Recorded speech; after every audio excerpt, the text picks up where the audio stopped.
Chairman, we are live on YouTube now. Thank you.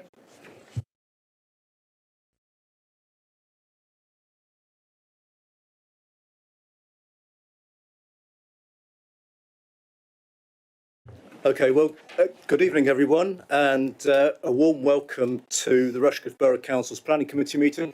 First of all, can I just check, can you hear what I'm saying?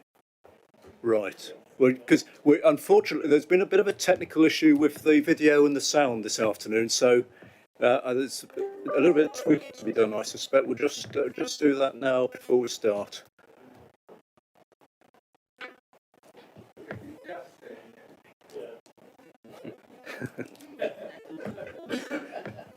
So technology is fantastic when it works, and apparently it's all, well, that's better. Apparently it's all failed this afternoon, so they've had to get special microphones and things in. So hopefully you can hear me now. So yes, good evening and welcome to the Rushcliffe Borough Council's Planning Committee meeting. Just so you know, I'm Councillor Richard Butler, the Chairman of the committee, and with me on this table is Councillor Wells, Vice Chairman. And may I just go on by saying that I need to remind everyone that the meeting is being recorded and live streamed on the Council's YouTube channel. A recording of the meeting will be available afterwards on the Council's YouTube channel. In addition, under the Local Authorities, Executive Arrangements, Meetings and Access to Information England Regulations 2012, other people may film, record, tweet or blog from the meeting. The use of any such images or sound recordings is not under the Council's control.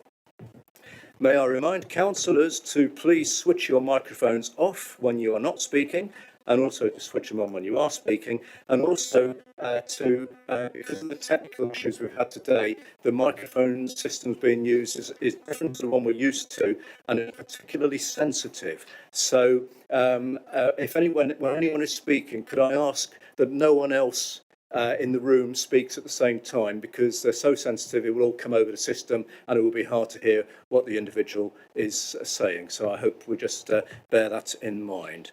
Likewise, this applies to everybody. When a person is speaking, please listen and not be tempted to interrupt or join in. And again, it's primarily for the sound system as well as general process. So, other introductions on the top table, on the table here, we have Mr. Cook, who is the Deputy Planning Manager, Mr. Sharman, who is a Team Manager for Planning Central Area, Mr. Mountain, who is an Area Planning Officer, Mrs. Walker, the Borough Solicitor, and Tracy Coop, who is our Democratic Services Officer. You're over there today. You're usually there, but you're there. So if we go into the meeting, the first item on the agenda is apologies for absence, please.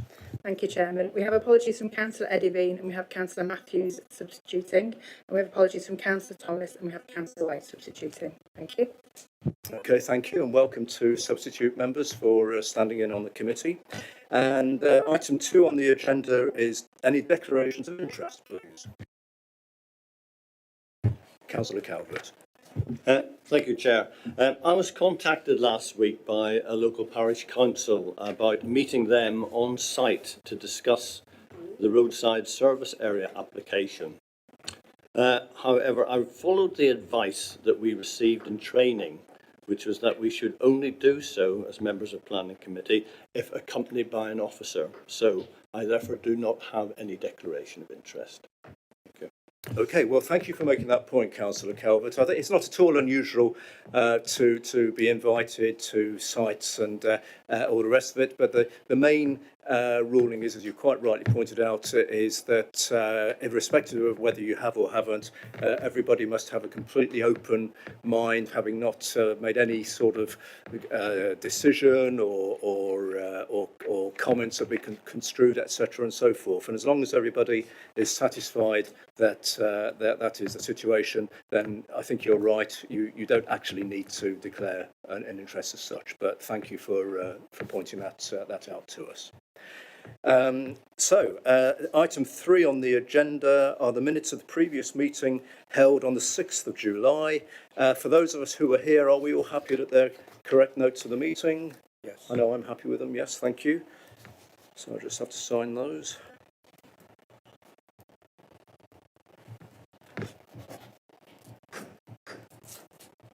Let's put that away.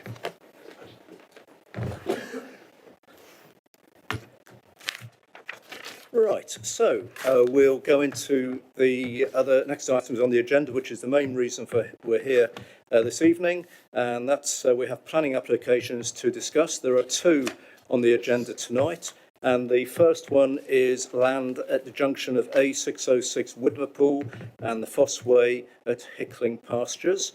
And Mr. Mountain, you'll lead us through this one, please. Okay, thank you. Thank you, Chair. Just for members' awareness, a copy of late representation should have all been circulated to everybody. And those are fairly clear in terms of who they're from. Well, Can I just confirm we've all received those late representations? They were sent out on an email. You've got the hard copy as well. Okay, thank you. Just need to make it clear. thank you, Chair.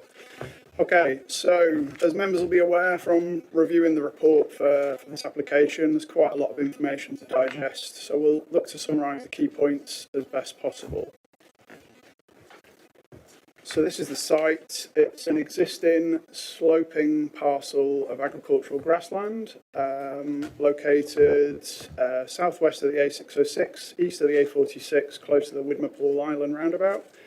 The site's identified as being within the open countryside. It's not within the green belt, and it's on the western edge of the Hickling neighbourhood plan area.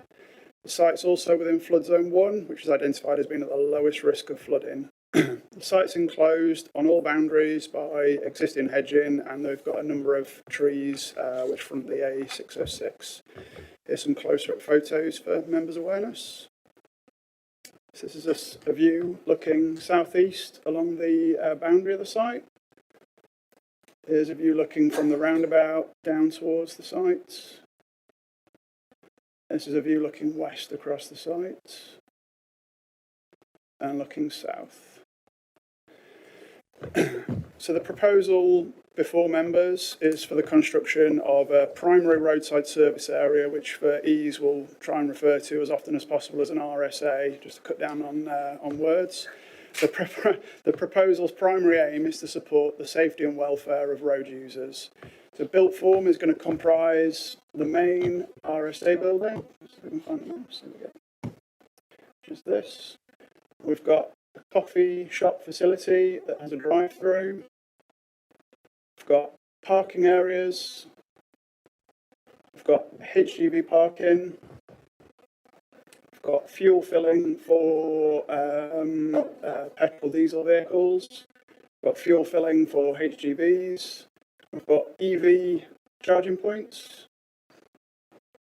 And then we've got landscaping, which we'll show another plan shortly. We've got a couple of attenuation basins and swales on the southern boundary, and another plan that shows more extensive landscaping. So in terms of car parking spaces, we're looking at 70 car parking spaces, 15 HGV parking spaces, 20 EV charging bays. We've got solar PV on the roofs of both the buildings and the fuel canopies.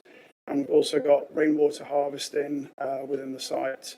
The applicant has indicated the proposal would generate the creation of approximately 65 full-time equivalent jobs. So I won't look to rehearse the full policy position, as this is detailed in the committee report. However, for members' awareness, the starting point is policy 22 of the local plan, which indicates that development which demonstrates a need for a rural location will be supported. The proposal, which is for a primary service station on a strategic trunk road, is sought to address what the applicant considers to be an existing shortage in provision of such facilities along the A46. A primary RSA seeks to cater for all road users and provide a comprehensive suite of facilities. Officers and members will be fully aware, as will members of the public, that other fuel filling stations are available within the local area. However, the proposal is for a greater offer than just a filling station, with the focus on facilities being for HGV drivers, EV electric car owners, in addition to all other road users. The image that we've got on the screen at the moment shows existing provision of other RSA facilities within the locality. The site in question is the green dot. Government circulars and the MPPF identify the need to recognise the importance of providing adequate overnight lorry parking facilities and places for the travelling public to take a break in the course of their journey. The December 22 Central Government Policy Paper advises that the maximum gap between facilities for HGV parking should be the equivalent of 20 minutes HGV driving time. The Department for Transport's lorry parking survey, which was done in 2018, I believe, identified that services in the vicinity of the proposed site, the closest being number 3, which is down here, just on the northern edge of Leicester, were trading at in excess of 100% capacity in terms of existing HGV parking. The provision of an RSA requires a location in proximity to the A46 to address the identified need for facilities. To seek to robustly evidence that the proposed site is the most appropriate location for the proposed RSA, the applicant has assessed 9 alternate locations within 20 to 30 miles of this site, which again is covered in detail within the committee report. One of the key constraints in site selection is grid capacity to ensure that sufficient electric vehicle charging points can be provided to meet the growing demand. This is in line with central government guidance in the form of the policy document, the Road to Zero, which central government published in 2018, where government is looking to cut production of petrol and diesel vehicles by 2040. The applicant has indicated that they can make a provision of 20 charging points with the capacity to increase this to 30 should the demand in future arise. For members' reference, this image shows alternate EV charging provision within proximity to the site. The closest is at Saxondale, which is about 7.5 miles north, and there are currently two charging. Where's that gone? There's currently 2 charging points at Saxondale. The layout has been reviewed by statutory consultees in relation to highway safety, flood risk, drainage, ecology, landscape impact, heritage, archaeology, environmental health, and no objections raised to the proposal, subject to a number of conditions as detailed in the reports. Following a thorough and detailed review, officers consider the proposal would accord with the requirements of Policy 22 and is therefore in principle acceptable. We'll just touch on some of the key considerations. Now we've sought to address matters of policy. So the proposal has been reviewed by highway safety colleagues, both at Nottingham County Council and Highways England, and both parties, subject to condition, are satisfied that the proposal wouldn't result in highway safety concerns.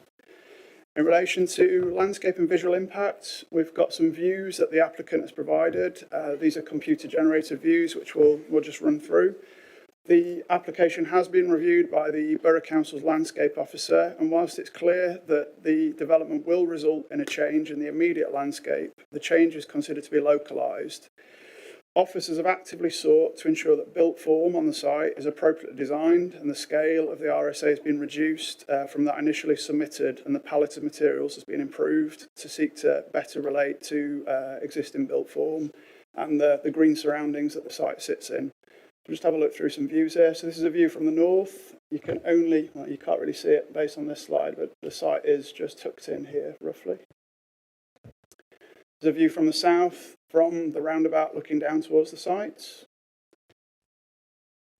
This is a view from the west as you'd be approaching the site with the roundabout in the distance. And these are views within the site. So this is the coffee shop that you can see on the right-hand side. That's a close-up of the coffee shop, and then the RSA building is in the distance. That's the RSA, that's the RSA building with a filling station. And this is a view from the A46. And this just gives you a better indication of the materiality and scale of the building. So we've got cladding panels, which are seeking to sort of reflect sort of weathered steel. We've got elements of green wall, and then we've got Siberian larch cladding for building. And we've obviously got solar PV shown on the roof. And this is just a summary of materials that are proposed throughout the site. This is just a rough indication of the layout of the building. It shows food and beverage offer, sales area, and then a rest and recuperation, showers, toilets, etc. And this is just an elevation of the coffee shop. And this is just an indication of boundary treatments throughout the site. And this is a section that just gives members an idea in terms of visibility of the site, given we've got the site's on a bit of a slope. So we've got views that have been taken, again, not particularly clear. We've got a view from the A46, which shows the banking up the side of the A46 with the site tucked behind. So the majority, as we saw on the CGI, is not going to be overly visible. We've then got a view, which again is on the slipway up to the site. And then we've got a view, which is from the top side of the site, which just gives an indication of potential views across. This is just an indication of the proposed access, where a ghost lane has been provided, approximately 100 metres long from the roundabout down to the site. And this is a landscaping plan, which we'll touch on in a minute. So in terms of flood risk, the site's not connected to a public sewer, and the applicant is therefore proposing to attenuate surface water via swales and an attenuation basin before discharging into the Hickling stream, which feeds into the Fareham Brook on the opposite side of the A46. Foul water is going to be treated on site via a package treatment plant and a drainage mound. It's understood that this will infiltrate into the ground in the majority of months, but when the ground is too saturated, it will be absorbed and then will discharge into the stream. And this is something that the Environment Agency are currently comfortable with. And further details will be the subject of an Environment Agency licence. This is rehearsed in more detail within the committee report for members' awareness, but critically, it has been agreed by both NCC as the lead local flood authority and the Environment Agency as statutory consultees on this.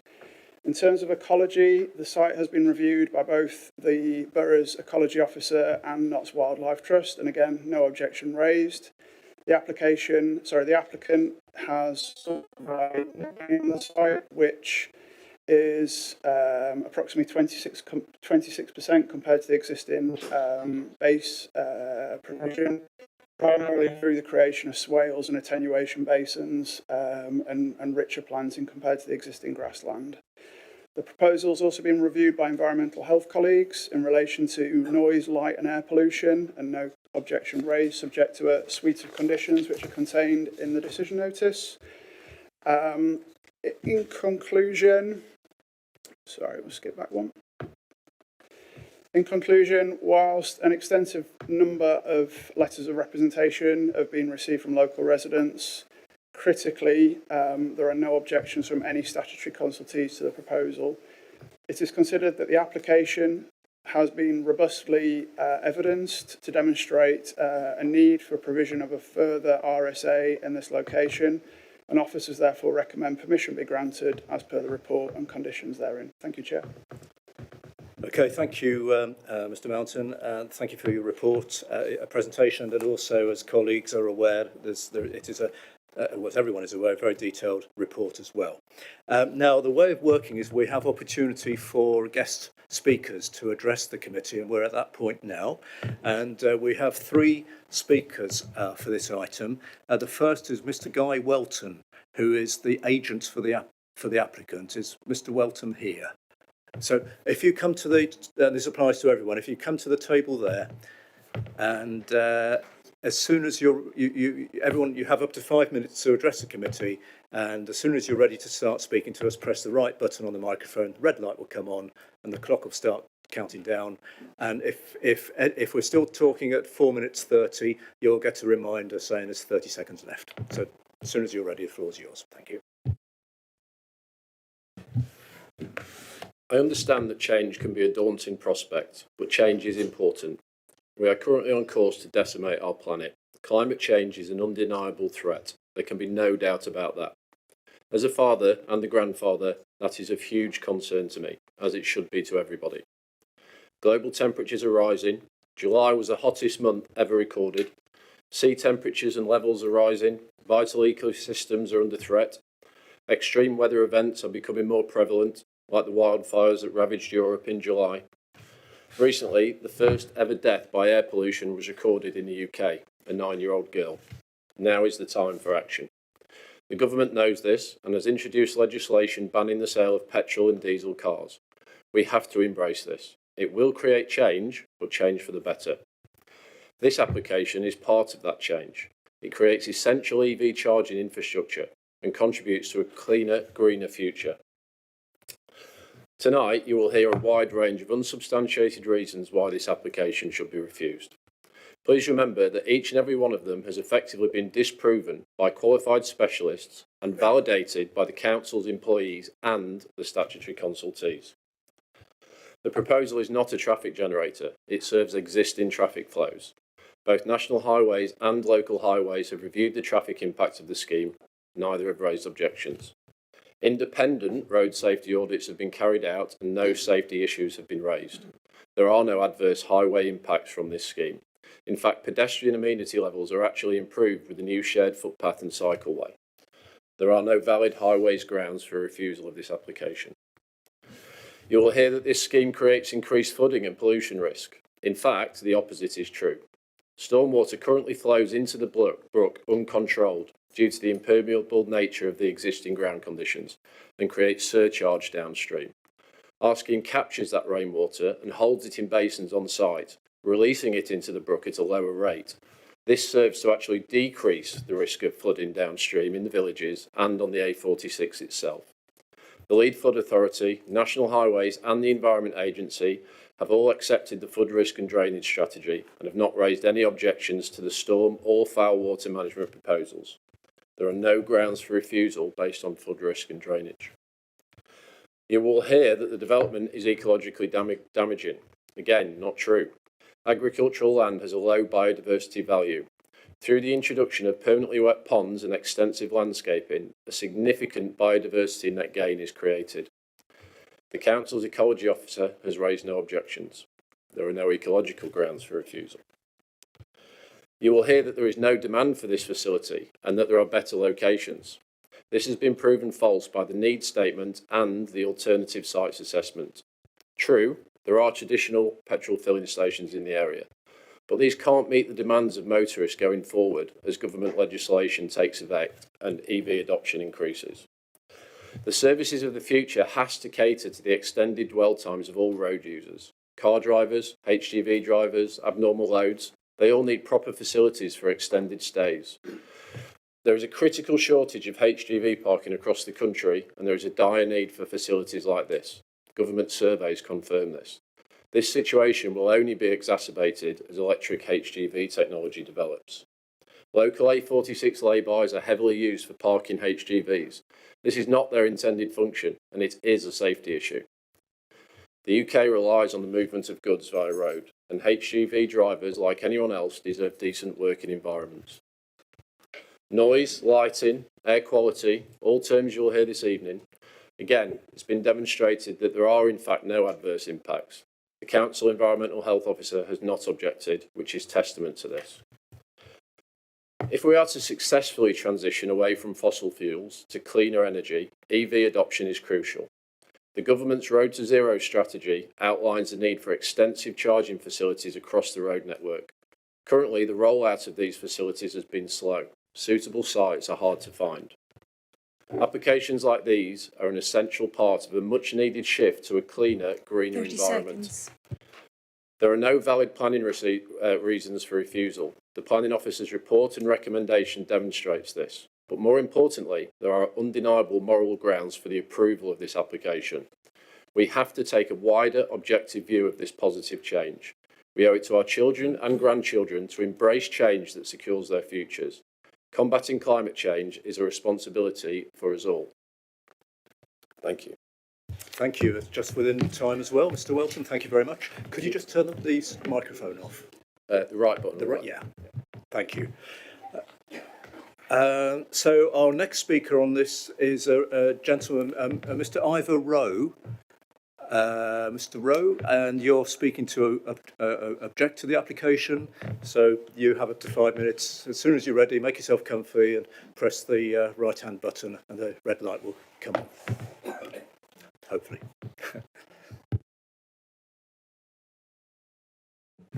Well, good evening, ladies and gentlemen. I would like to explain in 3 reasons why I would urge you to vote against the motorway-style service station being proposed for rural Nottinghamshire and Hickling pastures. Unfortunately, I'm not a good public speaker, so I'll need to refer closely to my notes to keep me on track and to the bell tonight. So getting straight to my first point, which is that the service station is not necessary. This is shown by the fact that other service stations have closed in this oversupplied market. For example, the service station that was on the A46 at Willoughby, no longer a service station. Similarly, Rushcliffe Garage that was on the A46, no longer a service station. There are already 6 local service stations that cater to this market. We have Stanton on the Wolds, just over a mile away, Tollerton, Stragglethorpe on the A46, Bingham Saxondale, and Six Hills on the A46 has both north and southbound services. There are also major service stations which are underutilised that already cater to this market sector. There's Leicester Forest East on the M1, 20 miles to the south. There's Leicester North services on the A46 at Birstall, 12 miles to the south. Newark Lorry Park on the A46, 19 miles to the north, plus Shell and Esso services in Newark on the A46. My second point is there are more suitable sites in Hickling pastures, such as Stragglethorpe on the A46. This is better because it's a brownfield site, it's already owned by the applicant, it's not a residential area, it's been identified as a strategic site for potential development within Rushcliffe. There's potential to increase the size of the site, and local stakeholders are in agreement with this. There's already a service station there, and it needs redevelopment after the recent fire, and it can be accessed from the A46 in both directions. Thirdly, I'd like to explain why Hickling Pastures is not suited. It is a greenfield site.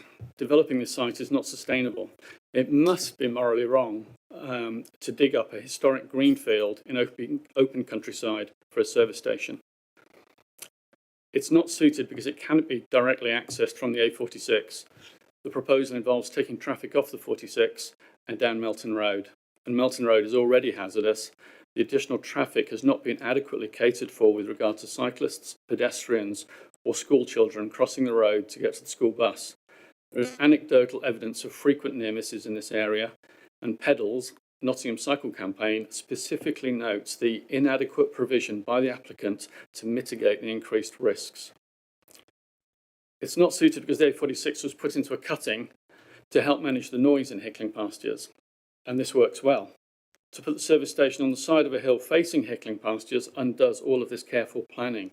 Noise will be projected at the rural community, noise from people, traffic, HGVs and their refrigeration units running all day and night. The A46 is prone to flooding on the southbound slipway. The ground is clay and water does not soak away. The increase in hard surfaces and reduction in biomass will exacerbate the issue. Surface water will flow into Farrenbrook and through Widmerpool, which is already identified by the Environment Agency as high flood risk. There would be over 19,000 litres of foul water produced by the site every day, the equivalent of 97 people. Concerns are over the volume of water being discharged, as well as the contamination of the brooks with foul water, oil and fuel runoff. The business models of service stations have changed. They now make money on food and drinks and less so on their high-priced fuel.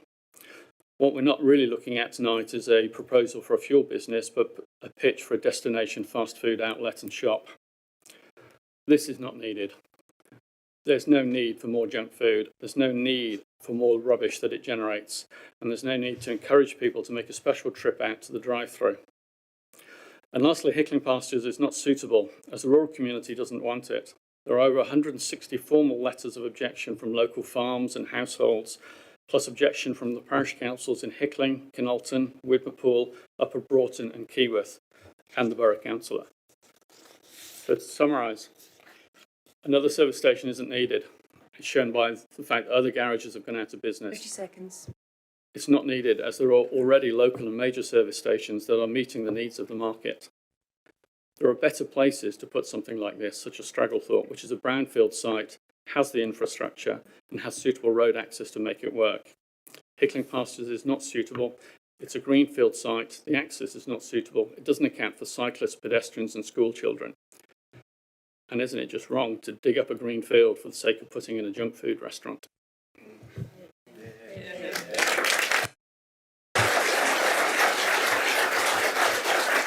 Okay, thank you.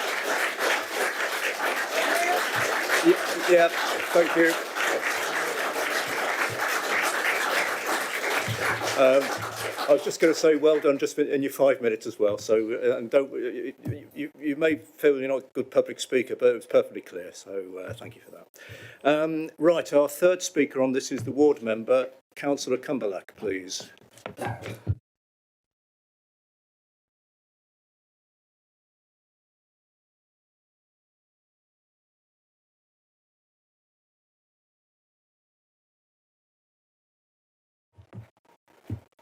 I don't need to tell you how to use a microphone, do I?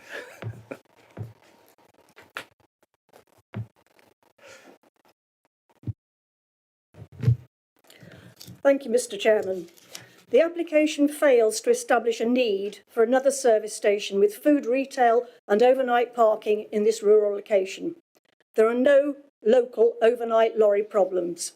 Food's available in numerous local pubs or Greggs at existing Welcome Break Stragglethorpe filling station, plus overnight parking.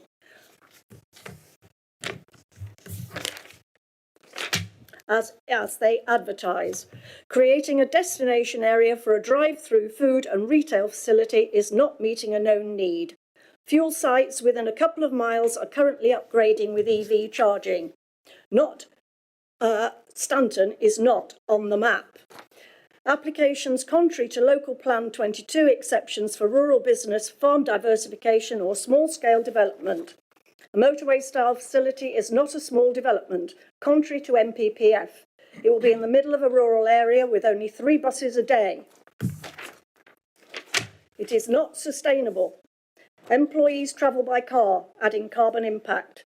Permanent destruction of virgin green agricultural land when less harmful sites are available.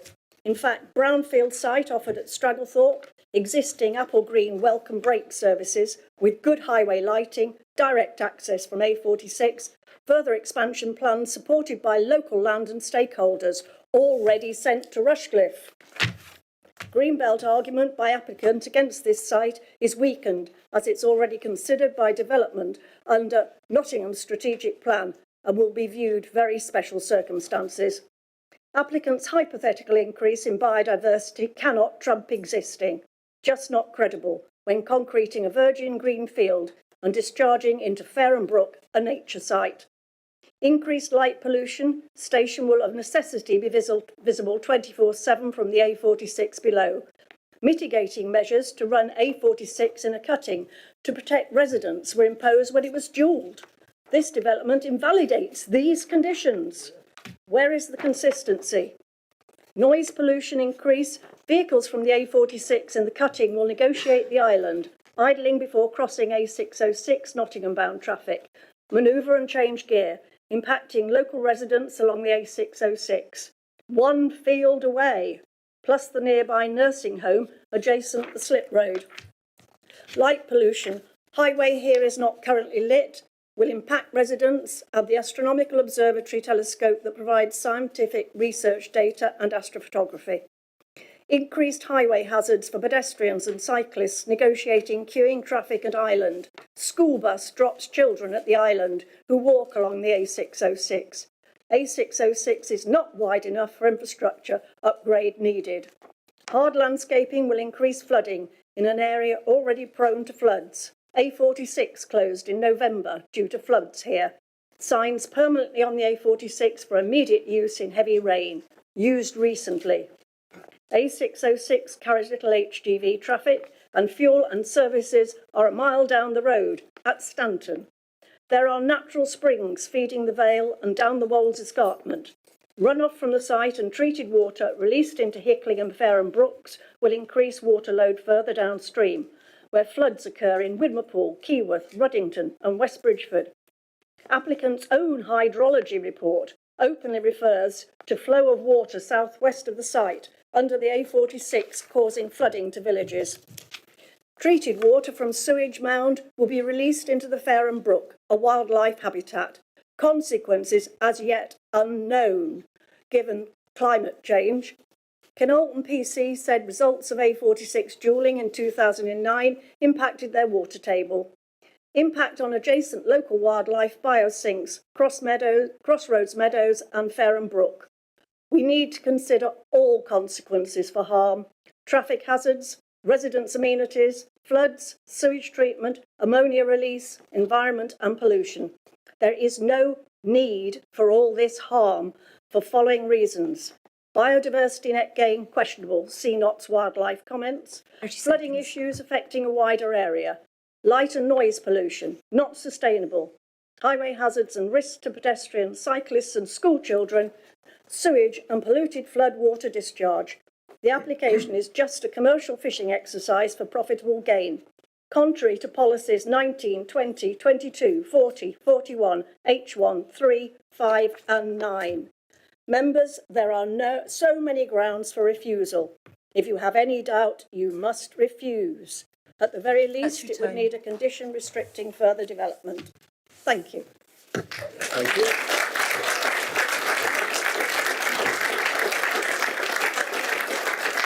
Could you turn the microphone off? Okay, right, so thank you. Those are our three guest speakers. So very briefly, I'll just summarise. We heard from Mr Welton, who's the agent on behalf of the applicant, who explained a lot of the reasoning behind the application, in particular the climate change and climate challenges that are around and forthcoming, air pollution, also referred to government policies. The applicant is aware of objections and understands that change is always a concern, and explained issues such as how they're proposing to overcome objections such as safety issues and indeed adding a pavement along the A606. Also picked up on the flooding and pollution, says will be improved, and says that the overall result will actually be an improvement on existing situation on the site at the moment, and pointed out the distance which we saw on a map there between existing locations and the proposed site.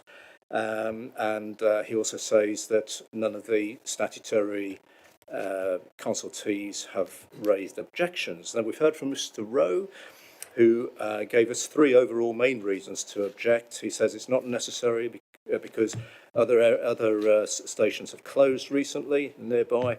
And there's also says this other reason is there's more, the objectors consider as more suitable sites, such as Stragglethorpe was mentioned a few times, and as indeed Councillor Cumberlack did. And then finally, the main point was it doesn't feel it's sustainable. Access issues, pedestrian safety, worries about safety of cyclists, noise concern, including refrigeration, and also referred to flooding concerns there and down at other villages. And then finally, Councillor Cumberlack picked up on many of those points, and she sees as no need for the there's no currently any problem with overnight lorries. It's contrary to various policies in the MPPF. Also says it's not sustainable. Referred to Stragglethorpe and Greenbelt, and doesn't agree with the biodiversity claims. Refer to light pollution, noise again, and the nursing home nearby, and astronomy matters and issues, and pedestrians again, school buses, flooding of villages. So I think those are the most points we've heard both from the applicant and objectors. Many of those are in the report, which everyone will have seen. But could you pick up on any of those for us, both from the applicant's side of things and also from the objectors, please?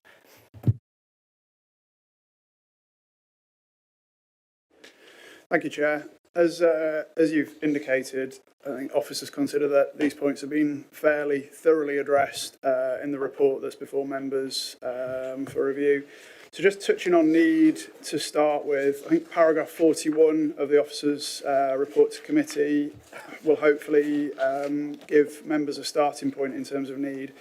So government circular recognises the principle that is for the private sector to bring forward sites to meet the needs of the travelling public. Importantly, the circular confirms that where a national operator promotes a site for the provision of a roadside facility, this action, as of itself, provides a strong indication that needs of the motorists on this section of the road network are not currently being satisfied. In terms of comparing and looking at other sites, as detailed in my presentation, the applicant has sought to robustly evidence that the site that's been proposed is the most suitable site for the proposed development. Clearly, it needs to be in proximity to the A46 to meet the identified need.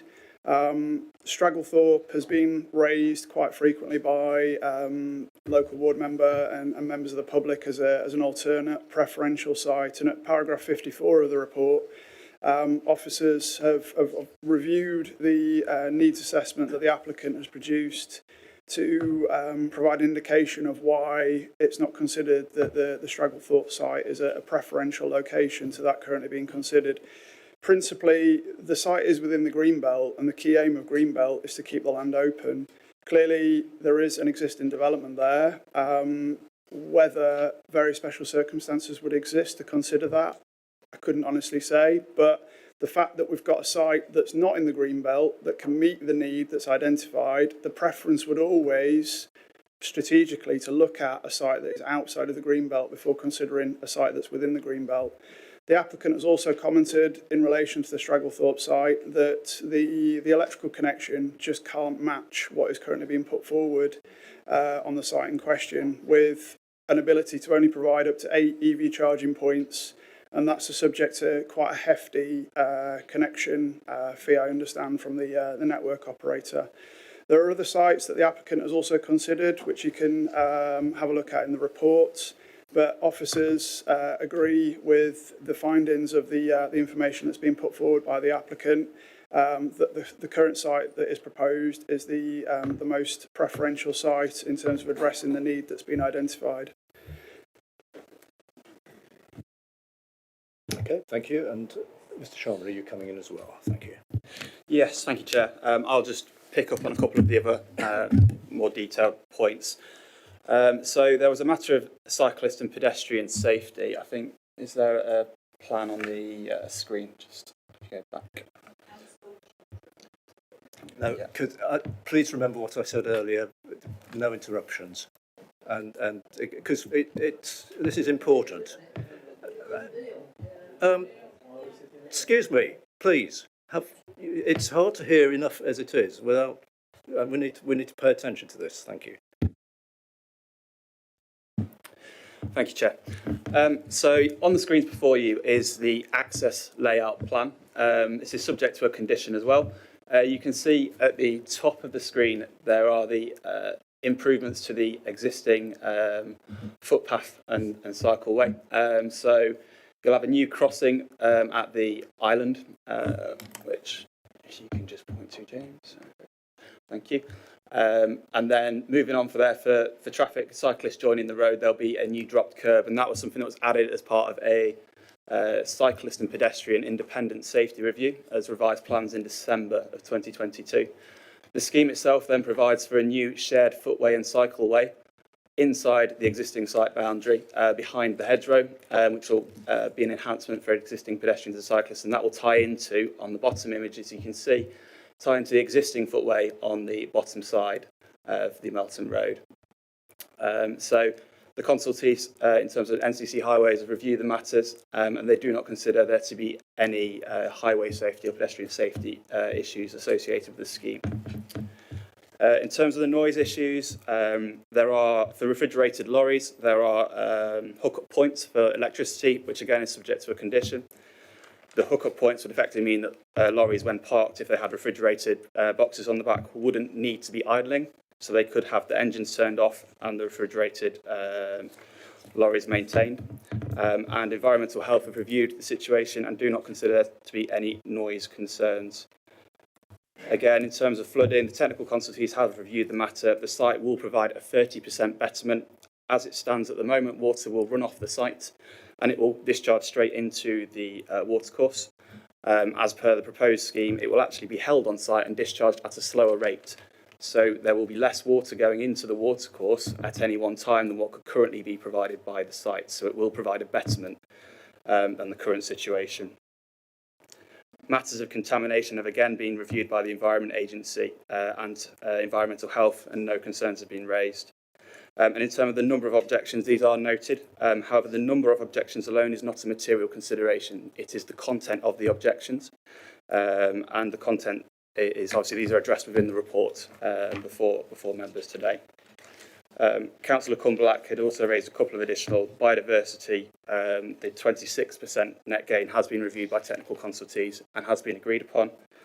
And then the other matters were lighting, I believe, is a separate one raised, which again has been reviewed. They have a specialist lighting report. It's sited adjacent to the existing junction, which already has street lights for the access to the A46. And no concerns have been raised by the Environmental Health team in regards to that.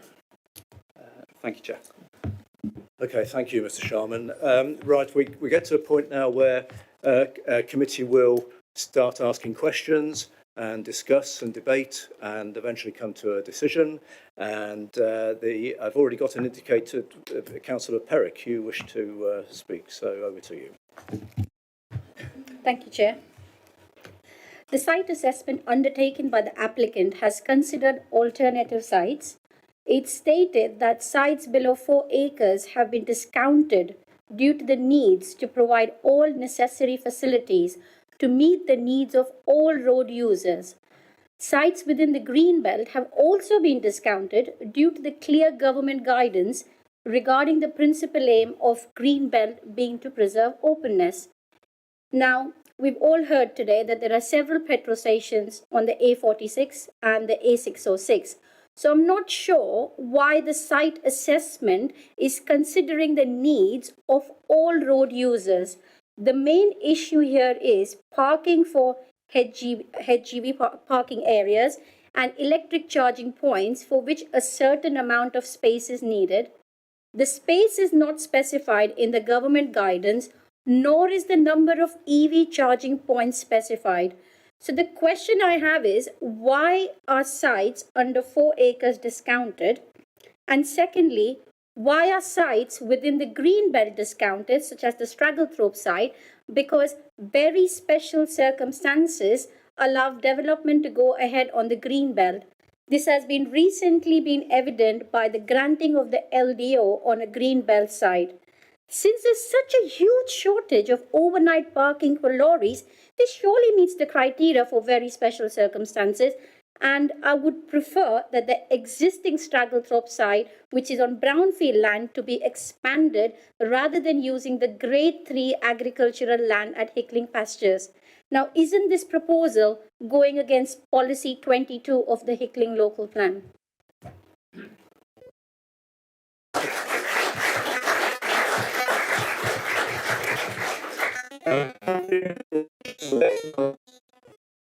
Or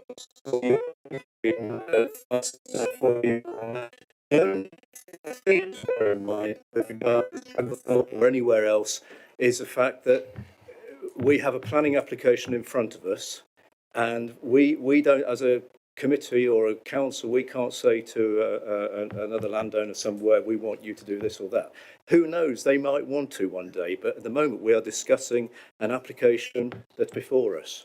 I think I'm right in saying that. That's probably the right way of saying that. Thank you, Chair. I wouldn't have brought it up, but the applicant himself in the application has said that they've done an assessment Yes. of all the sites, Yep. and hence my reason for bringing that up.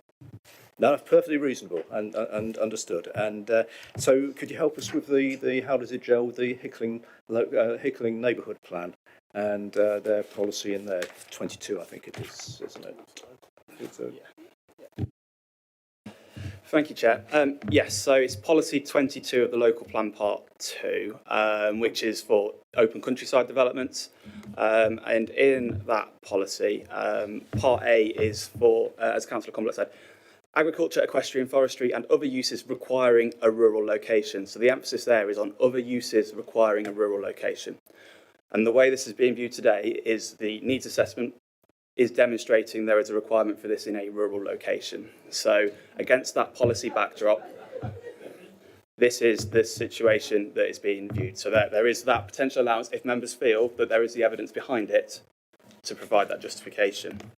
In terms of your other questions, the issue with the scheme and the 4 hectares is they're looking to provide a primary retail service station. So what you see in terms of the existing service stations along there are more secondary, so you get one type of facility on there or maybe 2. The need here is to address a primary need which provides all the facilities in one place, and therefore the site size is what it is because it needs to provide the lorry parking, but then also it needs to provide restrooms, it needs to provide shower facilities, it needs to provide hot and cold food between 8 o'clock at morning and 8 o'clock at night. And there's a number of set requirements for a primary type of service station.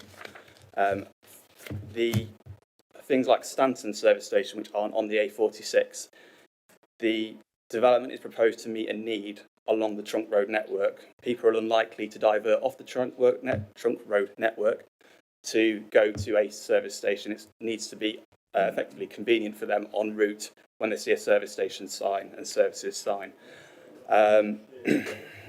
In terms of the very special circumstances, again, we can't go into detail about schemes that we don't have before us at this time, but the applicant has gone through other sites. They have obviously assessed the greenbelt sites. They haven't just disregarded them completely. They have put work into why there are other perhaps reasons why those greenbelt sites would not work for them, relating to access, electrical connectivity, etc. So they have reviewed those in full. So I think those are the main issues. Thank you. Does that help, Councillor Perrick? Yeah, thank you. Okay, thank you. Next indicated speaker is Councillor Walker, please.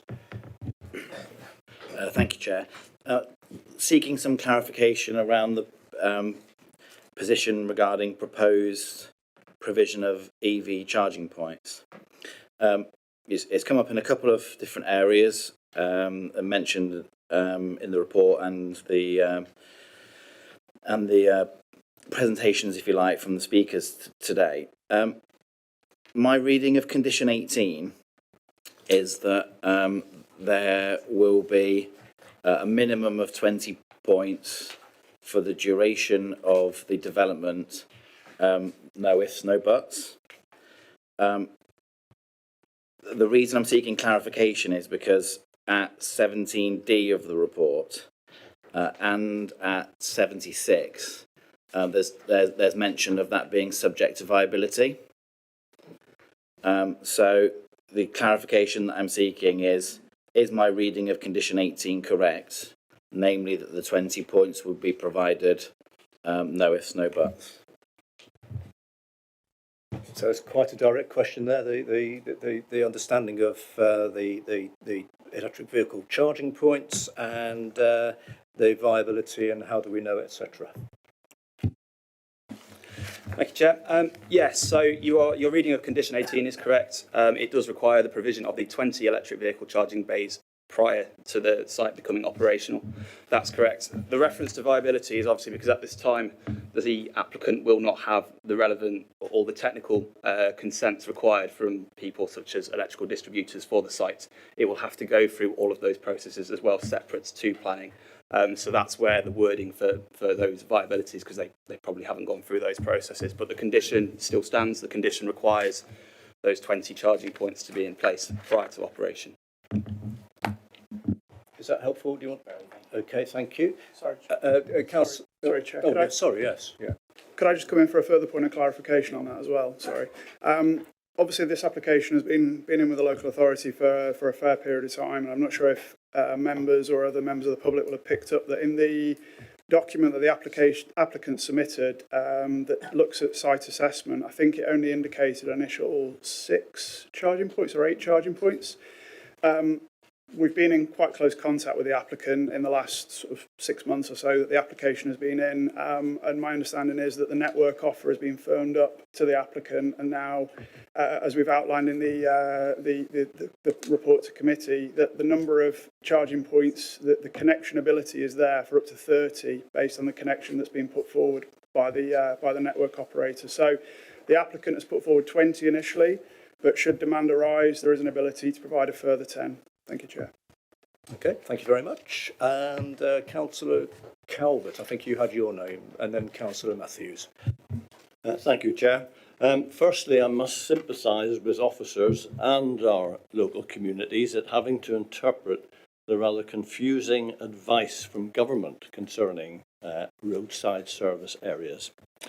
Not only is advice in 2023 superseded by advice in 2022 for some reason, but it publishes for safety reasons minimum distances and travel times between facilities, and then goes on to say that local planning authorities should not need to consider the merits of spacing between different facilities for safety reasons, as informed by maximum recommended distances.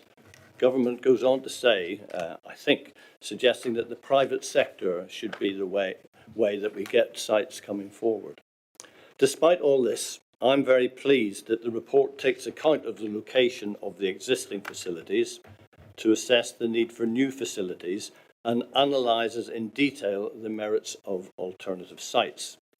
It then weighs up the apparent need for the development against its social, economic and environmental impact, and a lot of that has been echoed by two of our speakers. I would like to raise 3 queries. The first one is there any mapped evidence published by National Highways that highlights the parts of this all-purpose trunk road network where there is inadequate roadside services availability?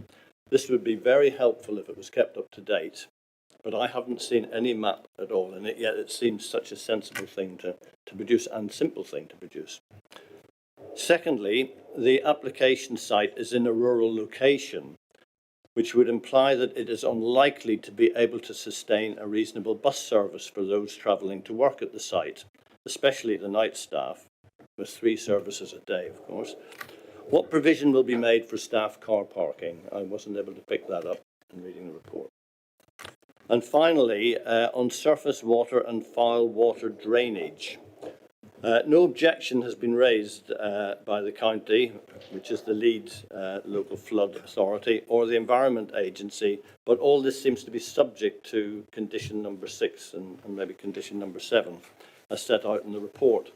What I'm particularly interested in is what progress is being made on this issue in terms of discussions between those agencies and with the local communities. Thank you. Right, given us a lot there, haven't you? Quite rightly, and I can't really get into government policies and discussions. We are where we are with it with regards to government advice, I suggest.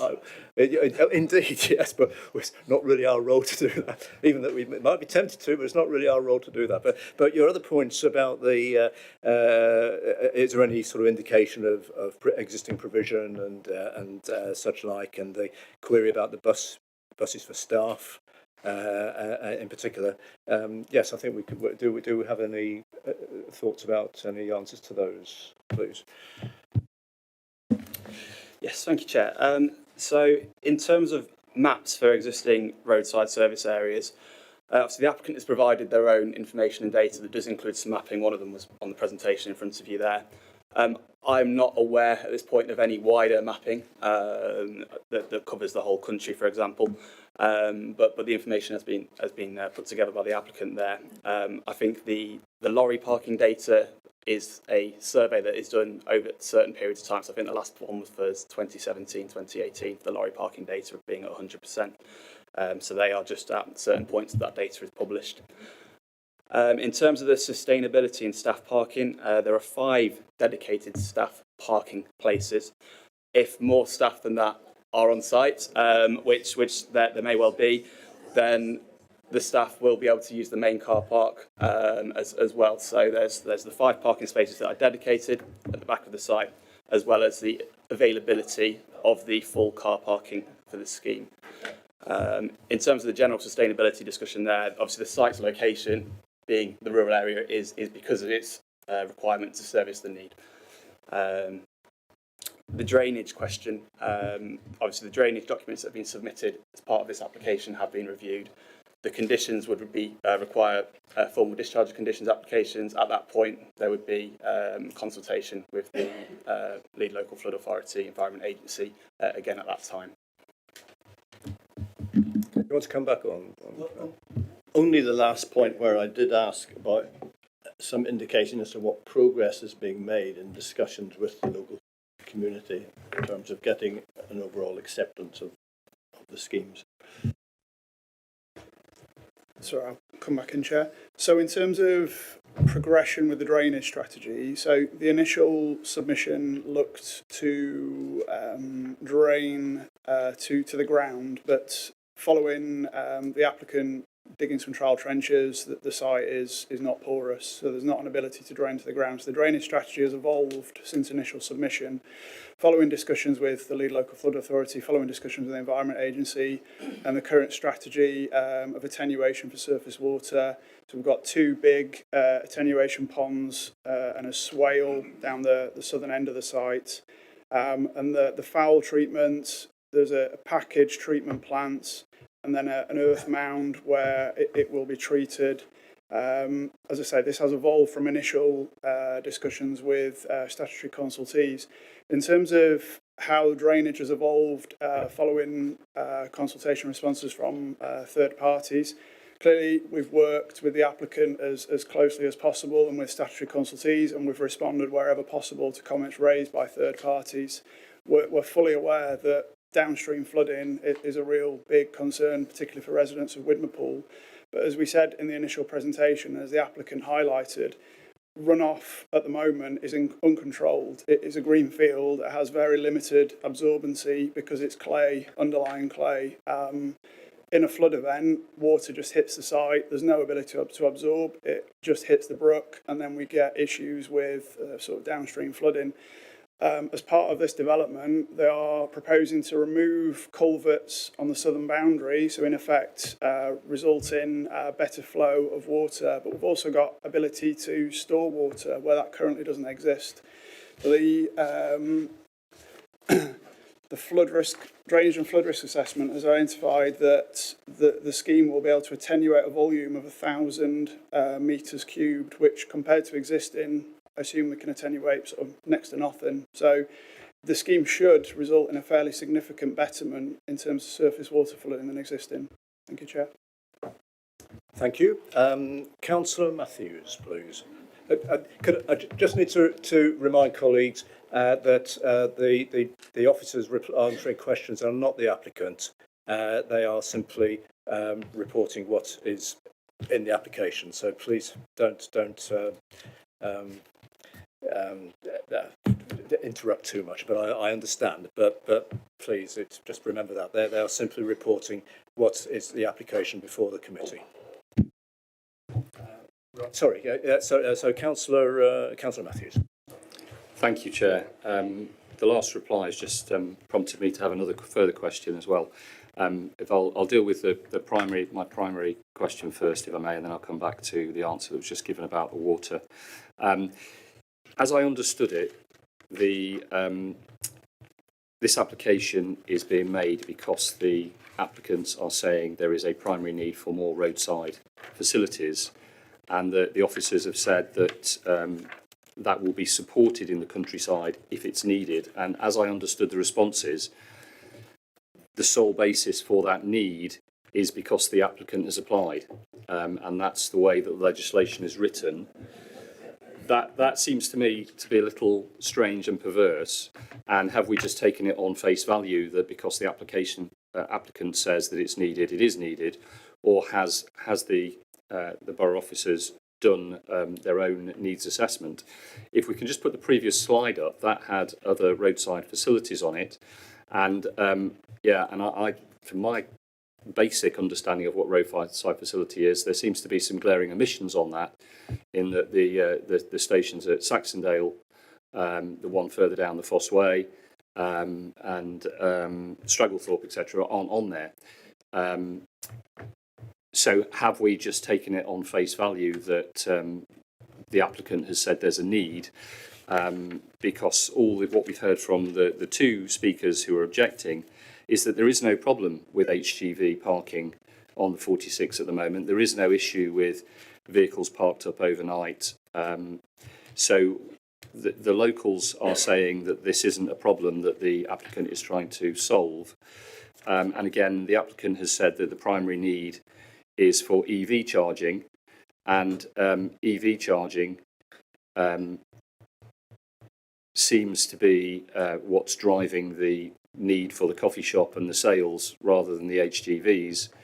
And there are, and we haven't seen any indication of where alternative EV charging is, because that's not for HGVs at this time. So it doesn't necessarily need to be on the A46 necessarily. And EV ranges are considerably higher and don't have tachos, etc., that require stops every 2 hours and compulsory rest breaks that the HGVs do. So that's my question around the need. Because that's been highlighted by both of the objectors, and it does seem a little perverse that we've taken it just on face value, or that's my naive understanding of it. And then secondly, the one that was just raised by my colleague, which is to do with the water supply, and I do take on board what you're saying about it potentially lowering the flood risk. However, have you taken into account the actual, that's good and well for rainfall that goes onto the site, but have you taken into account, or has anyone taken into account, the water supplied to the site through mains or however, in order to service the toilet facilities, the kitchen facilities, the service station as a whole? Because obviously all the water supplied to the site is in addition to the rainwater discharge and is going to need to be treated and discharged as well. And what sort of volumes is that, and what impact is that volume going to have on the brook? Thank you. Okay, thank you. So,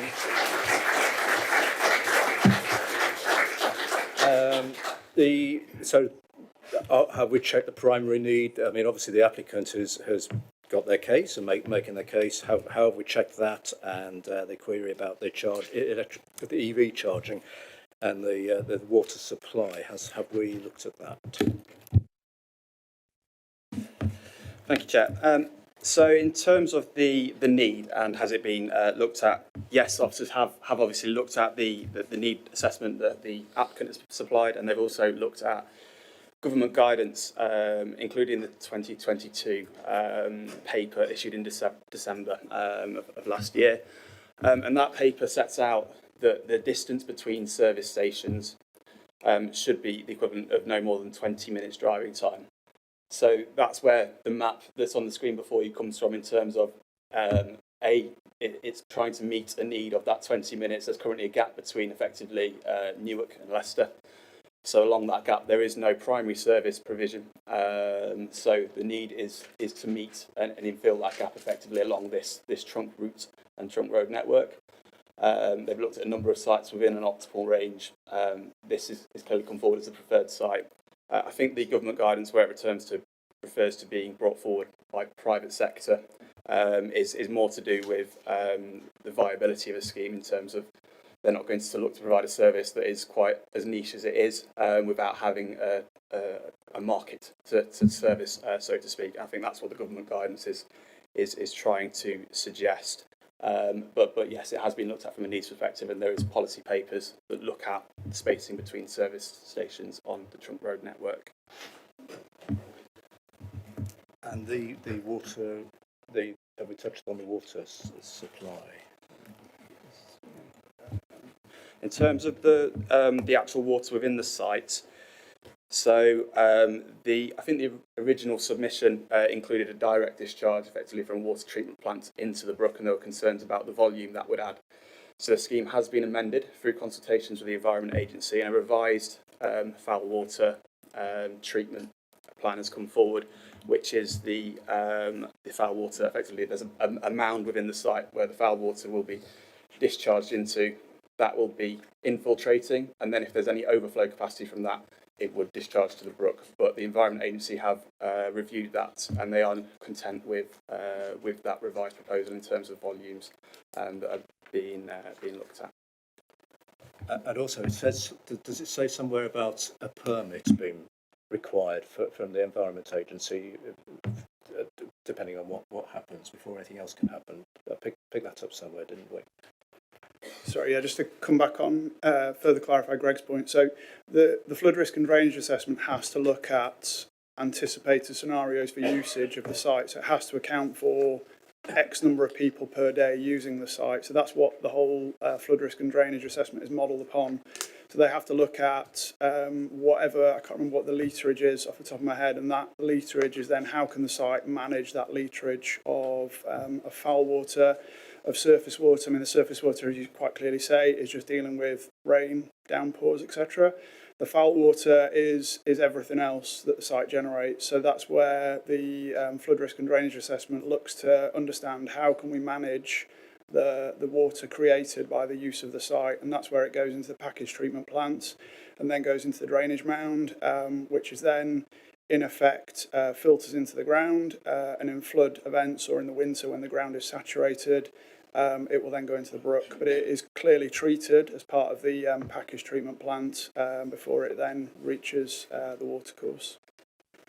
And just to point, yeah, just to clarify in terms of environmental permit, so this is permitted by the Environment Agency. So they've given initial no objection to the proposal, the same as the lead local flood authority, but an Environment Agency permit is required from the applicant before the site can trade. Okay, thank you. I hope that helps. Do you want to come back on that? If I may, sorry, just so I've got it clear. The report, although they've not put the volumes on there, they have taken into account the supply of water to the site when they're doing that report. Thank you, that's clear. And the other point, that just my understanding of what is a primary service step provision, because the other sites aren't on there. So what exactly do you mean by a primary service area? Because there are emissions from that map from other service facilities on that route, which are quite clearly within 20 minutes drive of this site. Yes, sorry, I didn't pick up on that before. Well, we'll get the answer. I suspect it's physical space, but what do we know? Yeah, so there's a number of factors that come into whether it's a primary service site. Hot and cold food and drinks being available between the hours of 8 and 8 for the consumption on the premises. It's one of them. The provision of fuel, at least 2 hours of free parking on the site, and the ability to pay for additional parking beyond that period. Free toilets and hand washing facilities, shower and washing facilities for HGV drivers, strongly advised. And yeah, they're the key points on that. So there's a number of obviously separate petrol stations with small shops attached to them on that route, which aren't shown on that, but they don't meet the definition of being a primary user. Okay, thank you. Councillor Mallender. Thank you, Chair. I'd just like to clarify, I want you to answer all these questions at the end when I've finished, but anyway, from the applicant's agent, I'd just like to clarify that is petrol and diesel being sold on this site, isn't there? Oh, yes. Oh, right, oh, sorry, I thought it was, because combating climate change is a responsibility for us all. And if this was just an electric charging point, I think we would be having a very different discussion. But I can't see that is the main purpose of the site. So I'd like to know the number of places for filling with petrol and diesel for both ordinary cars and for HGVs. So therefore the proportion of people using the site for petrol and diesel as compared to those using it for electric charging. So that's my first thing. My second thing is that has been also on the same point really. The main reason that we can combat climate change is the accepted ethos is to have more walking, more cycling and more public transport. And this site is supposed to be catering for all road users. So could you explain to me where the facilities are for people walking to the site and where the cycle parking is for people who are cycling to it, and how the public transport is going to be enhanced, not only for people using it, but also for the members of staff, because I can't see any cycle parking for members of staff on the site, but obviously there's car parking. And I realise that the County Council are the Highways Authority, and they have yet again said that there is no safety concern as far as cyclists, pedestrians, including children, are affected by this proposal, and what is suggested to be put in place is the resolution for this. But I would rather trust Pedals, of which I'm a member, and their view as regarding the safety of cyclists, certainly since the same county council have told me that it's not worth putting any cycling facilities on Trent Bridge for me to cycle to work and everyone else, because apparently I should break the highway code and cycle on the pavement. So you know, that's their view of providing facilities for cyclists. I don't think they are aware of what the public transport is like in this area or what the facilities are for cyclists.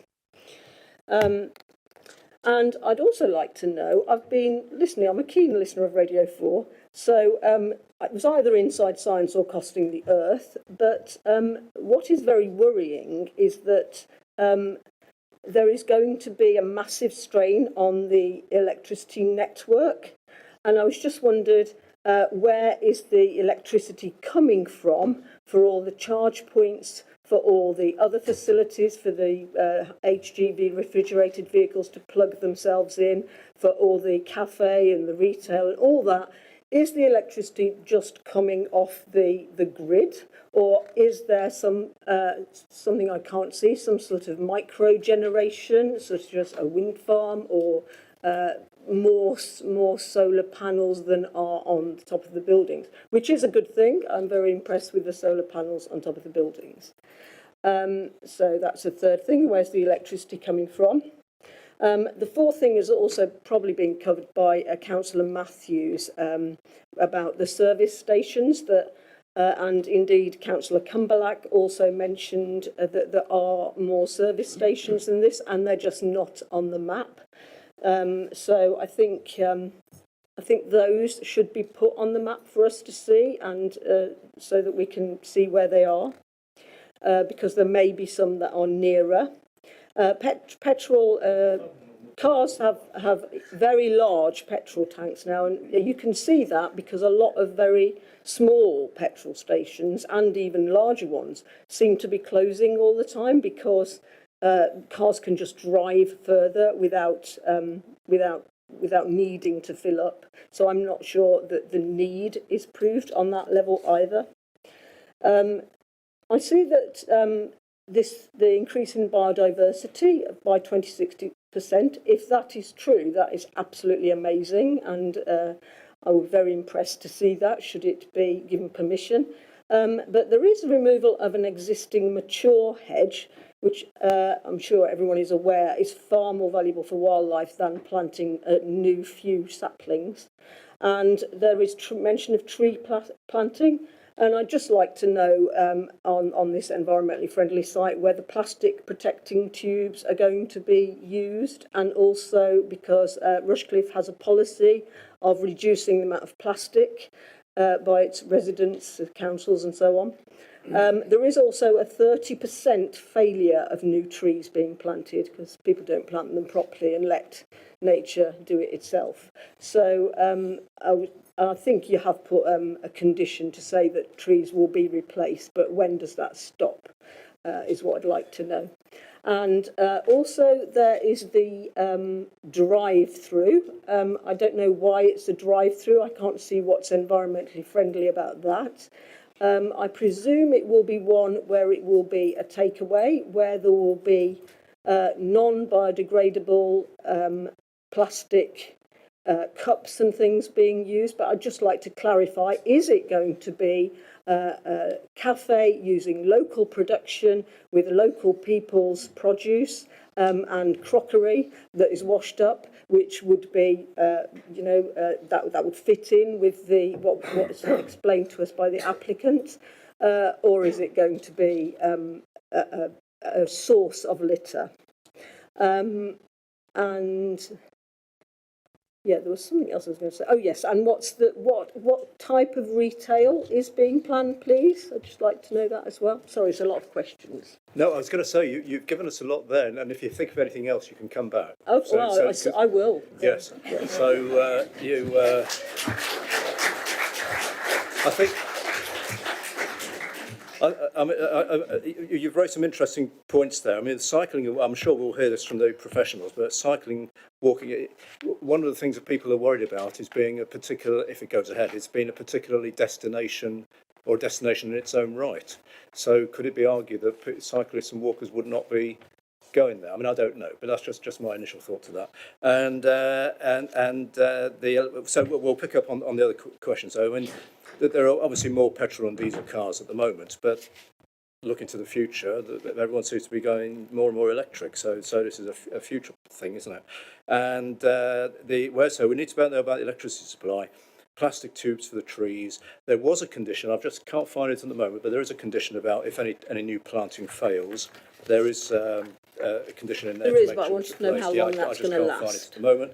And the cafe, the type of retail. Yeah, in fact, actually, that's going to be a question that I was thinking of. Is do we know the type of retail that's going there? And I know that the Councillor Cumberlack and Mr. Rowe are concerned about things like fast food and such like. But do we know that is actually going to be the case? So, who's picking up on those? Between you, Alden, I think, isn't it? There's a lot there.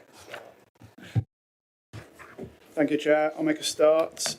So in terms of split between petrol, diesel and electric, we don't have that information before us. I mean, the offer is for a primary service station, which is looking to cater to all needs of all motorists. So the big focus with the primary services, as my colleagues highlighted, is the enhanced provision, particularly looking at HGV drivers.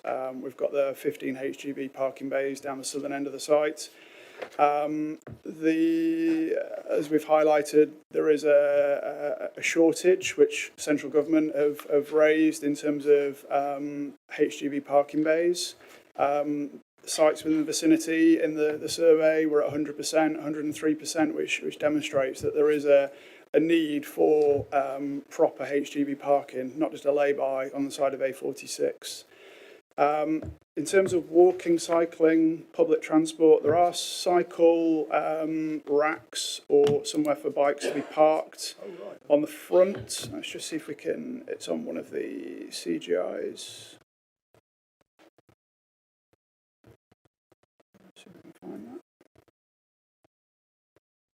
There we go. Cycle racks on the front of the coffee shop, and I believe there's also some on the front of the roadside services.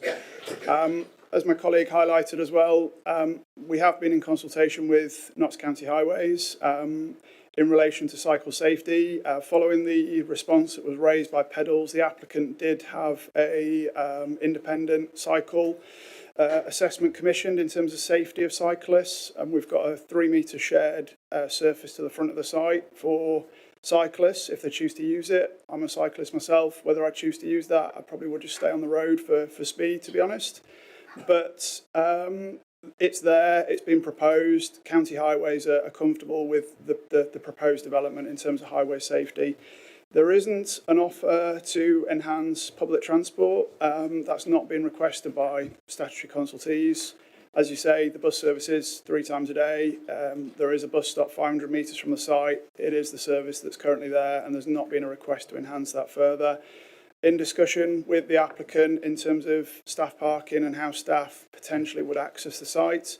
It's based on knowledge from Welcome Break, who are potentially the end operator should consent be granted, and their evidence suggests that particularly with sites of this nature, staff would often car share.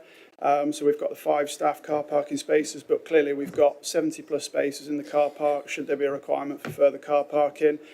If it turns out that it's sort of people within the local villages, there's an ability for lifts, there's an ability to potentially use the bus, there's different abilities, different abilities for people to be able to access the site.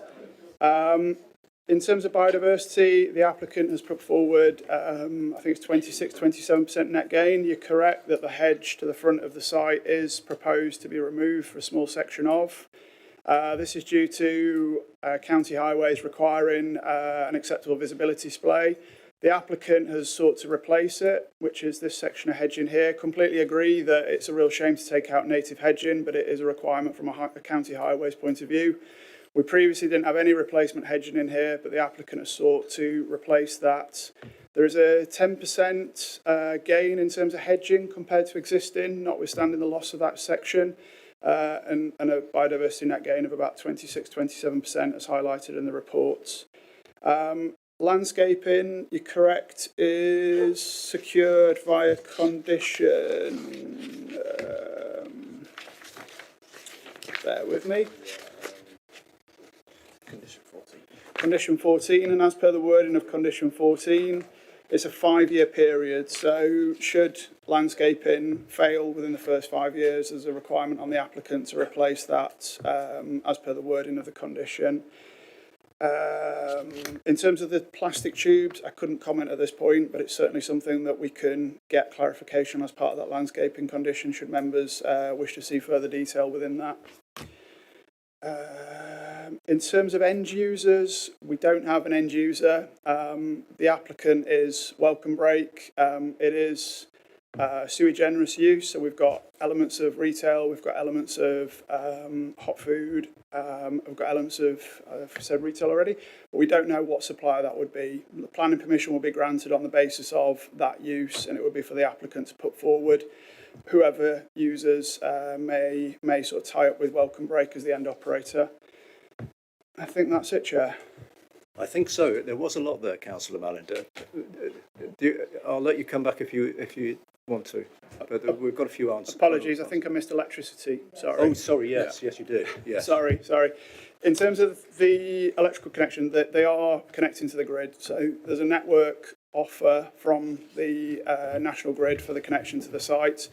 So in terms of the solar PV, there is no other generation on site, so it will just be sort of hardwired into the mains for electrical connection with a percentage being supplied by the solar PV that's on the buildings and on the fuel canopies. Thank you, Chair. Okay, thank you. Just before we go on, Tracy, could we put the air conditioning on, please? It's getting like an oven in here.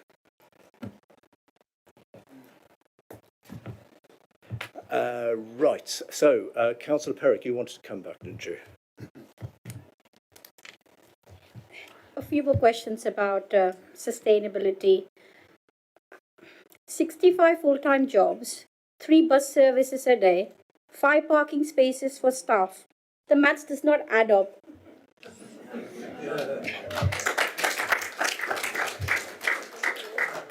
Talking about sustainability and reducing carbon footprint, the last bus service is approximately at 3 p.m. This is a 24-hour roadside assistance, roadside facility. And whilst I appreciate it is not possible to offer a 24 hours public transport system, surely the applicant could have thought about putting in some more thought into a transport system that staff could potentially access to travel to site. Of course, this does not matter because it's, in my view, it is about maximizing profits. So how is the proposal sustainable if we don't even have a good public transport links?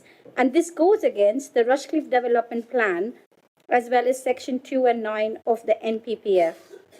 The second issue, the point I would like to raise is, no precise details of bins within the site or management for minimizing litter on the site have been provided. I was going through the hundreds of pages, and I couldn't find any proposals about how litter is going to be managed. I'm aware that littering is a huge issue, and despite bins being provided, it does not stop people not using them and littering in the countryside. The most recent example in the borough is the Landmere Lane drive-through near Walton, where we have McDonald's, Greggs, Costa and Subway.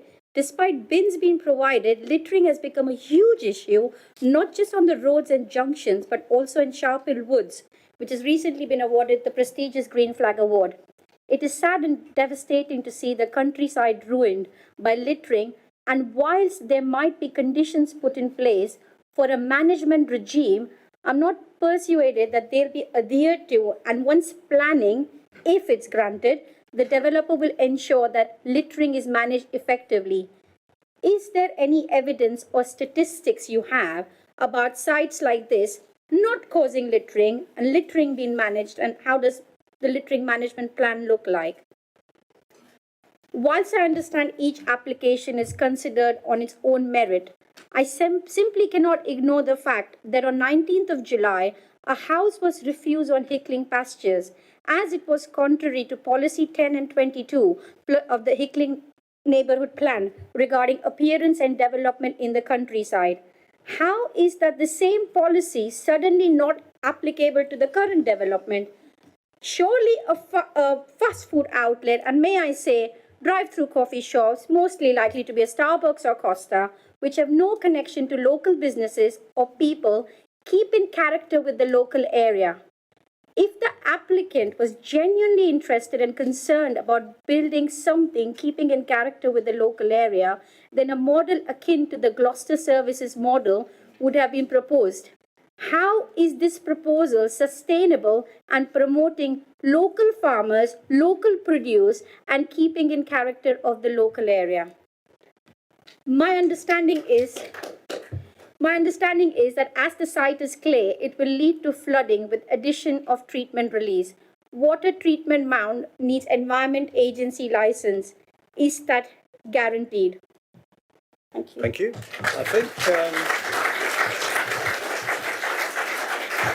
I think the answer to your final question is yes, because it's a condition. So bins and littering. Have we got any answers for those? And the bus access. I mean, possibly potential conditions could be added if need be. But over to you. Thank you, Chair. Yes, so the bins, the bin management, we have condition 16 recommended on the application, which is details of waste bin storage points, including 51. Position, size, details of any enclosures and canopies, as well as a management plan for managing litter created by the site. And that's got to be submitted to and agreed by the local planning authority. The site then has to be managed in accordance with that approved regime. If there were instances and issues of it not being managed in accordance, then that's something that we could potentially look to take action against if that was the case. So in terms of the bus services and the sustainability, the site obviously is, the location is dictated by its requirement to meet the service need, which is obviously of the trunk road network. So its location being sustainable is dictated by that. If members were minded, obviously the County Highways Authority don't object to the scheme. If members were minded, they could look to potentially put an additional condition to cover something like a travel plan, which may be implemented by the developer to try and promote more sustainable forms of travel, such as car sharing, etc. So if members were concerned about the travel options to the site, that is something they may wish to consider adding to the recommended conditions. In terms of the house, obviously a house is a very different, it comes under a completely different set of policies to be reviewed, so every case on its own merits. Thank you, Chair. Yes, I should have mentioned that. Yes, I mean we know there are other applications for this, that, the other, everywhere, but at the end of the day, each application has to be looked at on pluses and minuses for its own case, and that's obviously what we're here to do. Right, I don't think I had any other speakers indicating, so I think we, unless there is anyone wishing to, Councillor Brown. Yes, thank you, Chair. I'd just like to say that if members are mindful to go ahead with this plan, would it be a good idea to put another condition in as well as the transport plan for local residents, possibly set up a local liaison group so the locals could negotiate on a long-term basis and ensure from a local point of view that the site is run correctly as well. This has been done in other areas such as local quarries where liaison groups have been set up to ensure that the local needs are met as well. That's all I wanted to say. Thank you. That's a very interesting suggestion. I know that there are liaison groups where there have been other major applications. We can get an answer for you on that. So we're just taking some advice. Just bear with us, as they say.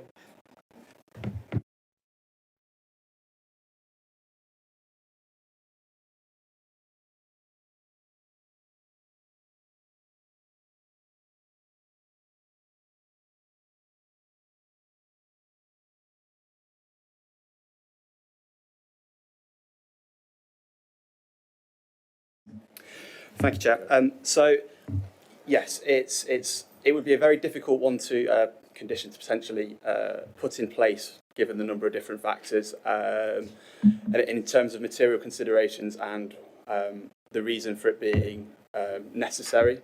It would be quite challenging to justify that against the 6 tests of the NPPF for planning conditions.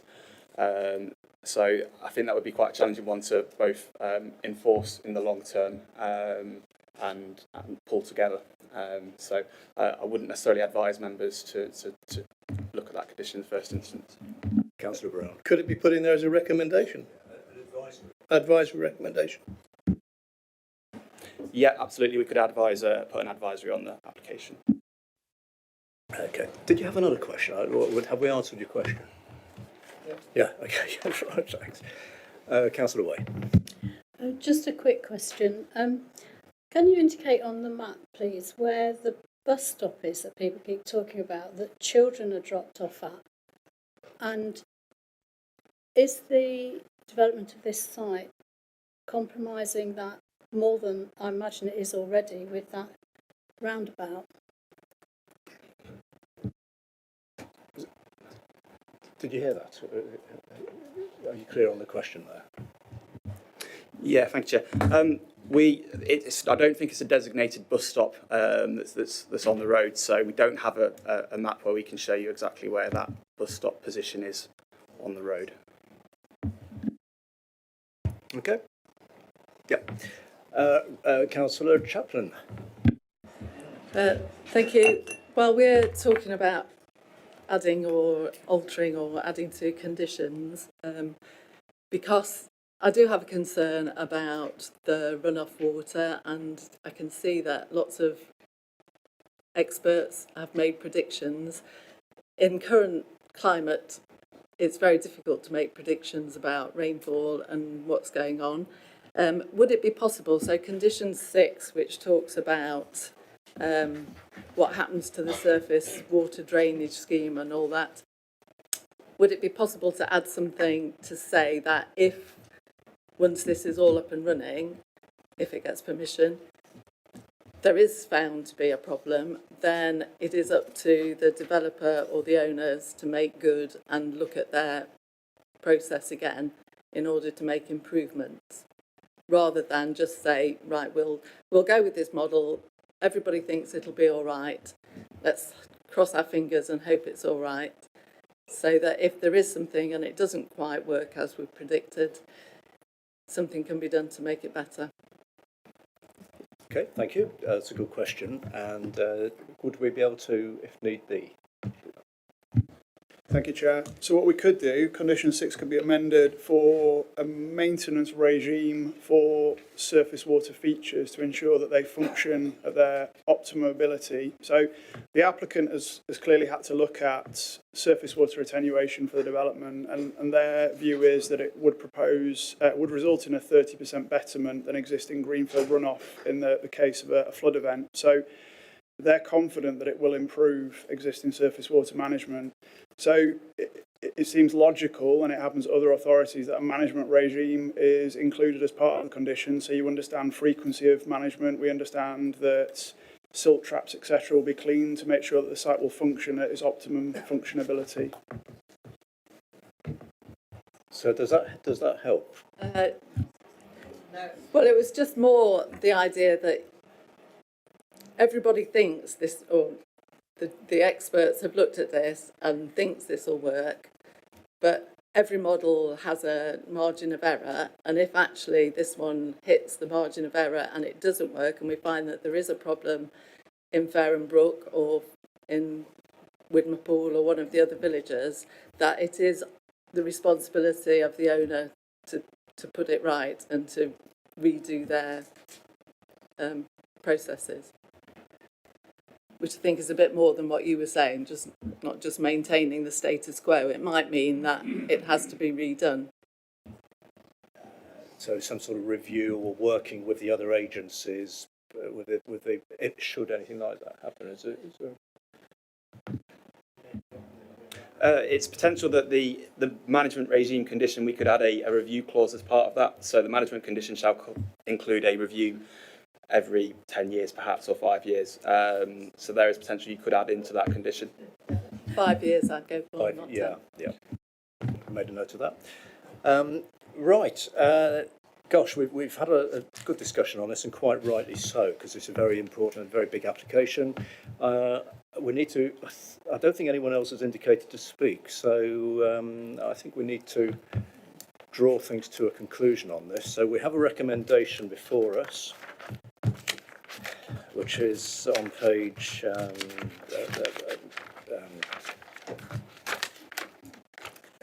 somewhere. I've just lost it.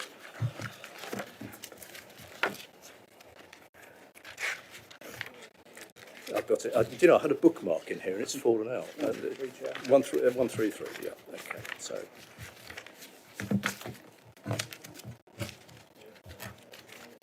Paragraph 133, isn't it? Yeah. Page 53. Page 53. So, yeah.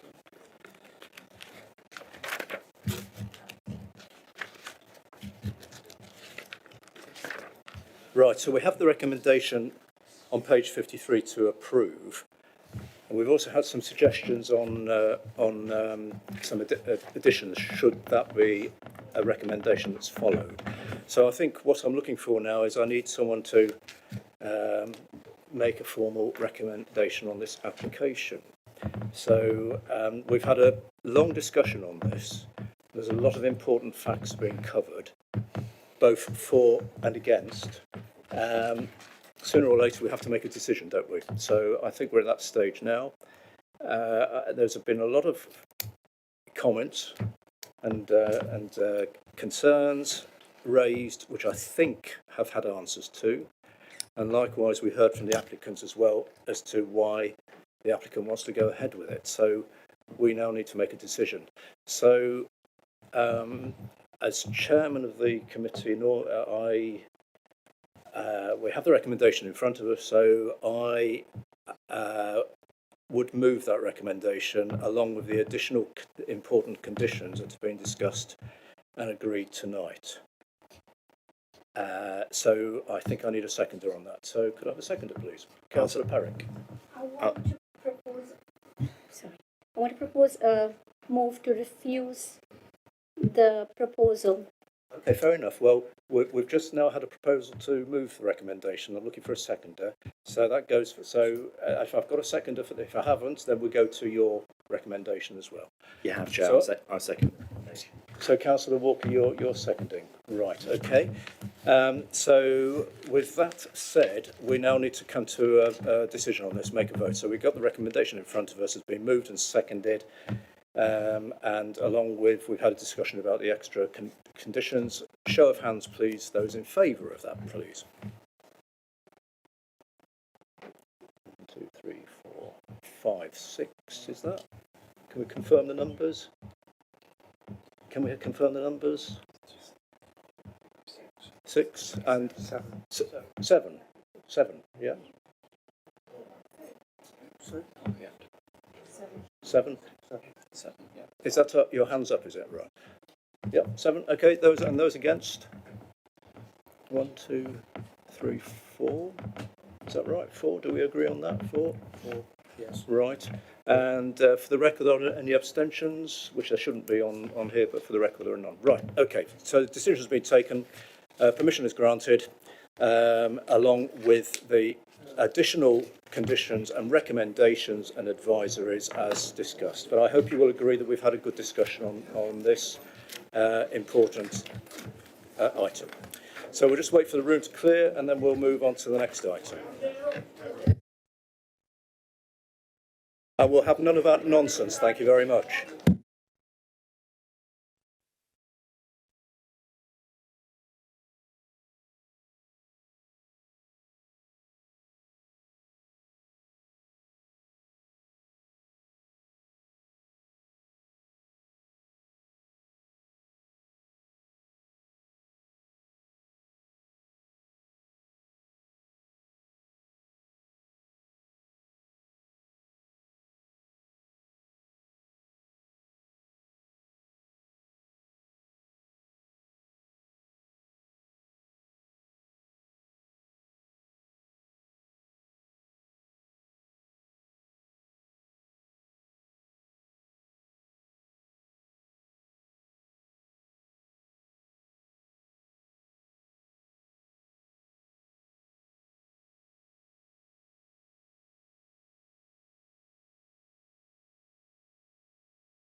Right, we'll move on to the next application. So this is, I presume we're all ready for, we're all here, aren't we? So the next application is 137 Shelford Road, Rushcliffe on Trent, remodelling of an existing dwelling, construction of front and rear extensions, and upward extension to create first floor accommodation, additional wall insulation, render and timber effect, and cladding to all elevations. And I think it's Mr. Mountain again. You've got the short straw tonight doing all the applications, so over to you. Thank you, Chair. So as detailed, the application relates to the remodelling and extending of an existing 5-bed residential dormer bungalow on Shelford Road in Rushcliffe-on-Trent. So the existing property is set back slightly from Shelford Road with a run of similar dormer bungalows on the western side of the road and largely 2-storey properties on the eastern side of the road. The new build William Davis development is just here, just slightly out of shot, just to the east. There's also lots of backland development behind the site with a variety of dwelling types. We've got single storey, 1.5 storey, and approved but not yet constructed 2-storey. So this is the dwelling in question. It just sits back slightly from Shelford Road. This is the property on the opposite side of the road, 2-storey property with a relatively modern extension fronting Shelford Road.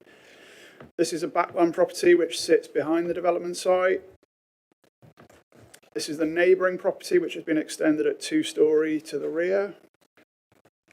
And this is the example of the 2-storey development further back in the site. So this is the application site. The property we just saw isn't shown, but it's here. And then these 2 properties haven't been constructed yet, but they have got permission, and that consent is a current valid consent, and they're at the back of the sites. So this is the property that we're discussing. So the applicant, this is a view of the rear garden, just to clarify that that property that we looked at with the gable and the dormers isn't visible. It sits, you can just ever so slightly see it sort of beyond this tree at the bottom of the garden. So this was the initial application where the applicant sought to remodel his property in a very contemporary block-like fashion with a flat roof. Officers raised concern that the form and the mass of the revised property wouldn't be a sympathetic addition in the street, and discussions followed with the applicant. The form of the property has now been revised, and this gives an indication of, if you can see on the screen, this is the outline of the existing property, and this is the overlay of the property as proposed, which is extended. The roof form changes, and then this is a modest extension on the front, and then we've got a similar extension on the back. And this plan just shows it in slightly more clarity, so that members can see the sort of the difference in scale compared to existing. So the existing property has 4 bedrooms at ground floor and 1 within the roof space. The ridge height increase is between 800mm and 1200mm compared to existing. And as illustrated by the plans, the property would have a dual pitch roof which runs front to back, and it would have an asymmetrical roof over one side of the property.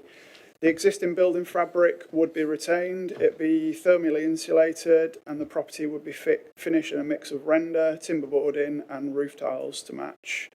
The finished property would have 4 bedrooms, which would be in the roof space of the property. This is a CGI which shows the proposed property. Officers consider that the revisions that officers have made result in a well-designed dwelling. Whilst different to properties in the immediate vicinity, it's considered to improve the visual interest in the street scene, which is already varied. And officers consider the proposal would accord with design-based policies based both within the local plan and within the Radcliffe and Trent neighbourhood plan. This is quite a useful visual for members just to understand, the view down Shelford Road. So this is the neighbouring 141, and this is... It's not on the live stream. Oh, is it not? No. You need to share it. None of those technical issues. Apparently the YouTube stopped and it's not transmitting.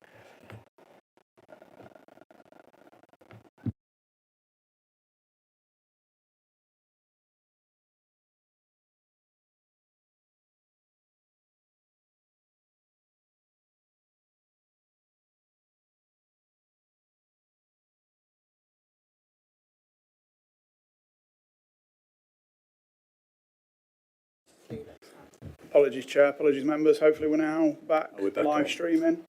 So as we were just saying, this hopefully gives an indication to members that this is the view, CGI view that the applicant's architect has produced, which shows this will be the view coming down Shelford Road. This is the existing neighbouring property, and this is the proposed dwelling, just in terms of scale and mass. So in relation to neighbouring amenity, initial objections were raised from a number of properties regarding balconies which were proposed on the rear of the property. Those have now been removed, and we've got just internally opening Juliet windows on both the front and the back elevation of the property.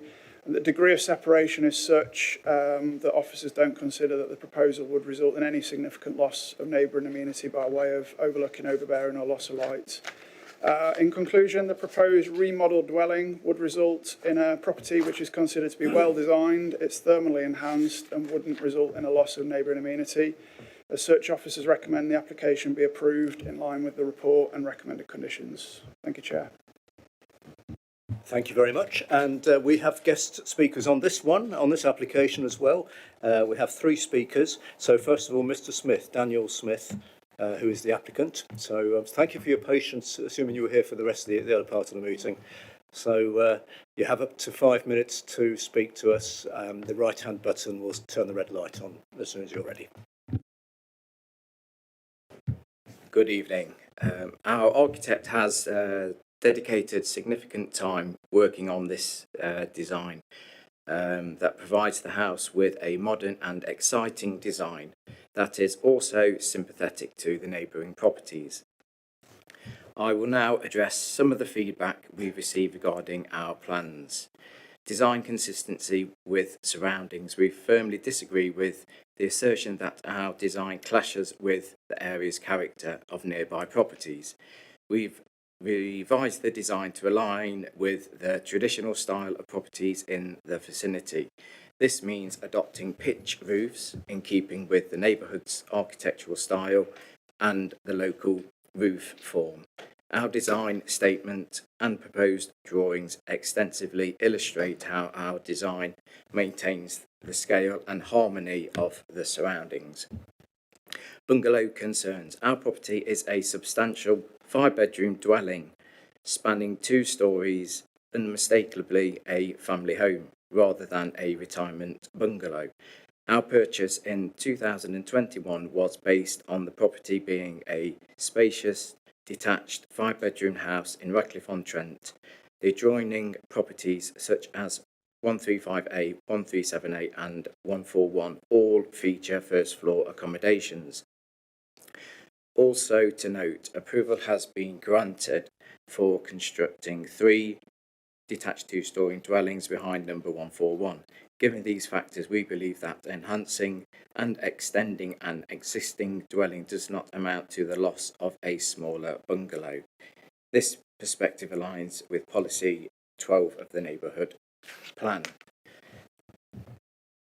Further points. Elevated structure. The neighbouring properties along this stretch of the road are elevated, much like our dwelling. Our site and property were professionally surveyed, indicating that number 141 stands higher due to the eastward rising land. 2-storey property misconception. Contrary to the notion of a 2-storey structure, our newly designed property is a 1.5-storey residence, with the majority of the living spaces situated at first floor level and set within the roof's incline. Property's impact on landscape. Design documentation, photo montages and elevation drawings all illustrate that our design seamlessly integrates with the streetscape. Accurate photo montage.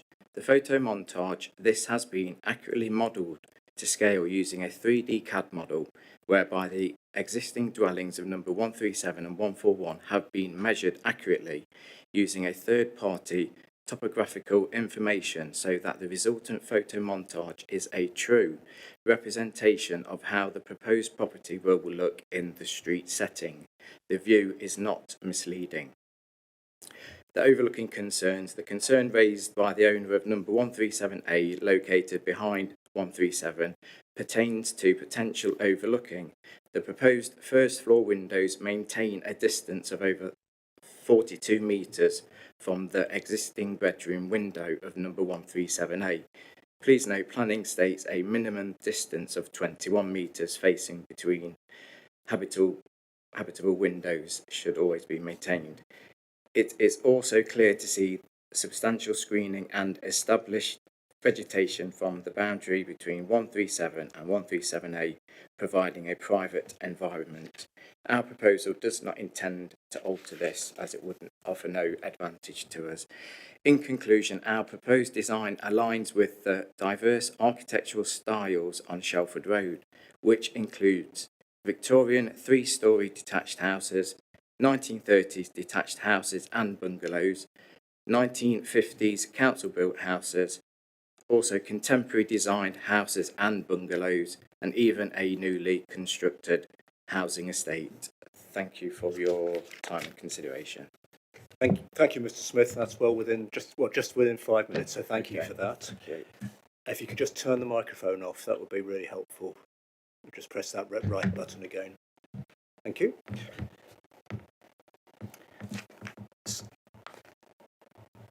So we have another speaker on this now, so if you pop back to the back there.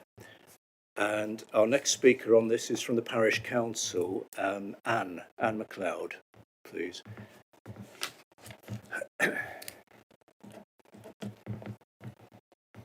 It's the right-hand button as soon as you're ready. Hello, I'm Anne MacLeod, the Chair of Rushcliffe-on-Trent Parish Council. I can only reiterate what Rushcliffe Parish Council said when we objected to this development in June. The proposed building is out of keeping with the area and the adjacent properties, which are of a classic design, including recently built properties on the housing estate. The very modern utilitarian design of this house is totally at odds with the other mid-20th century bungalows on either side. It is more appropriate for an urban area rather than a village. The stark contrast of this industrial style and the chalet bungalows either side is very obvious when you look at the photo montage. This would be the only building along this part of Shelford Road on the northwest that isn't of a similar design to its neighbours. The architects say that the modified design is more sympathetic to its surroundings. I disagree. A quick glance at the photographs refutes what they're saying.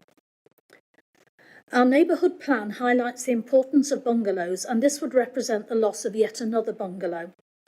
We also have to bear in mind that bungalows are not just for the retired, but they're for families with disabled members, so they can be bigger. They don't have to be 1 or 2 bedrooms. Similar styles of houses have been given planning permission previously in our village, but in the main they've been infill properties that are not seen from the road. 137 Shelford Road would stick out like a sore thumb. I would ask the planning committee to object to this application. Thank you very much. Thank you. And again, that's within time as well. And our final speaker on this one is one of the ward members, Councillor Clark, who's been sitting, waiting very patiently at the side there.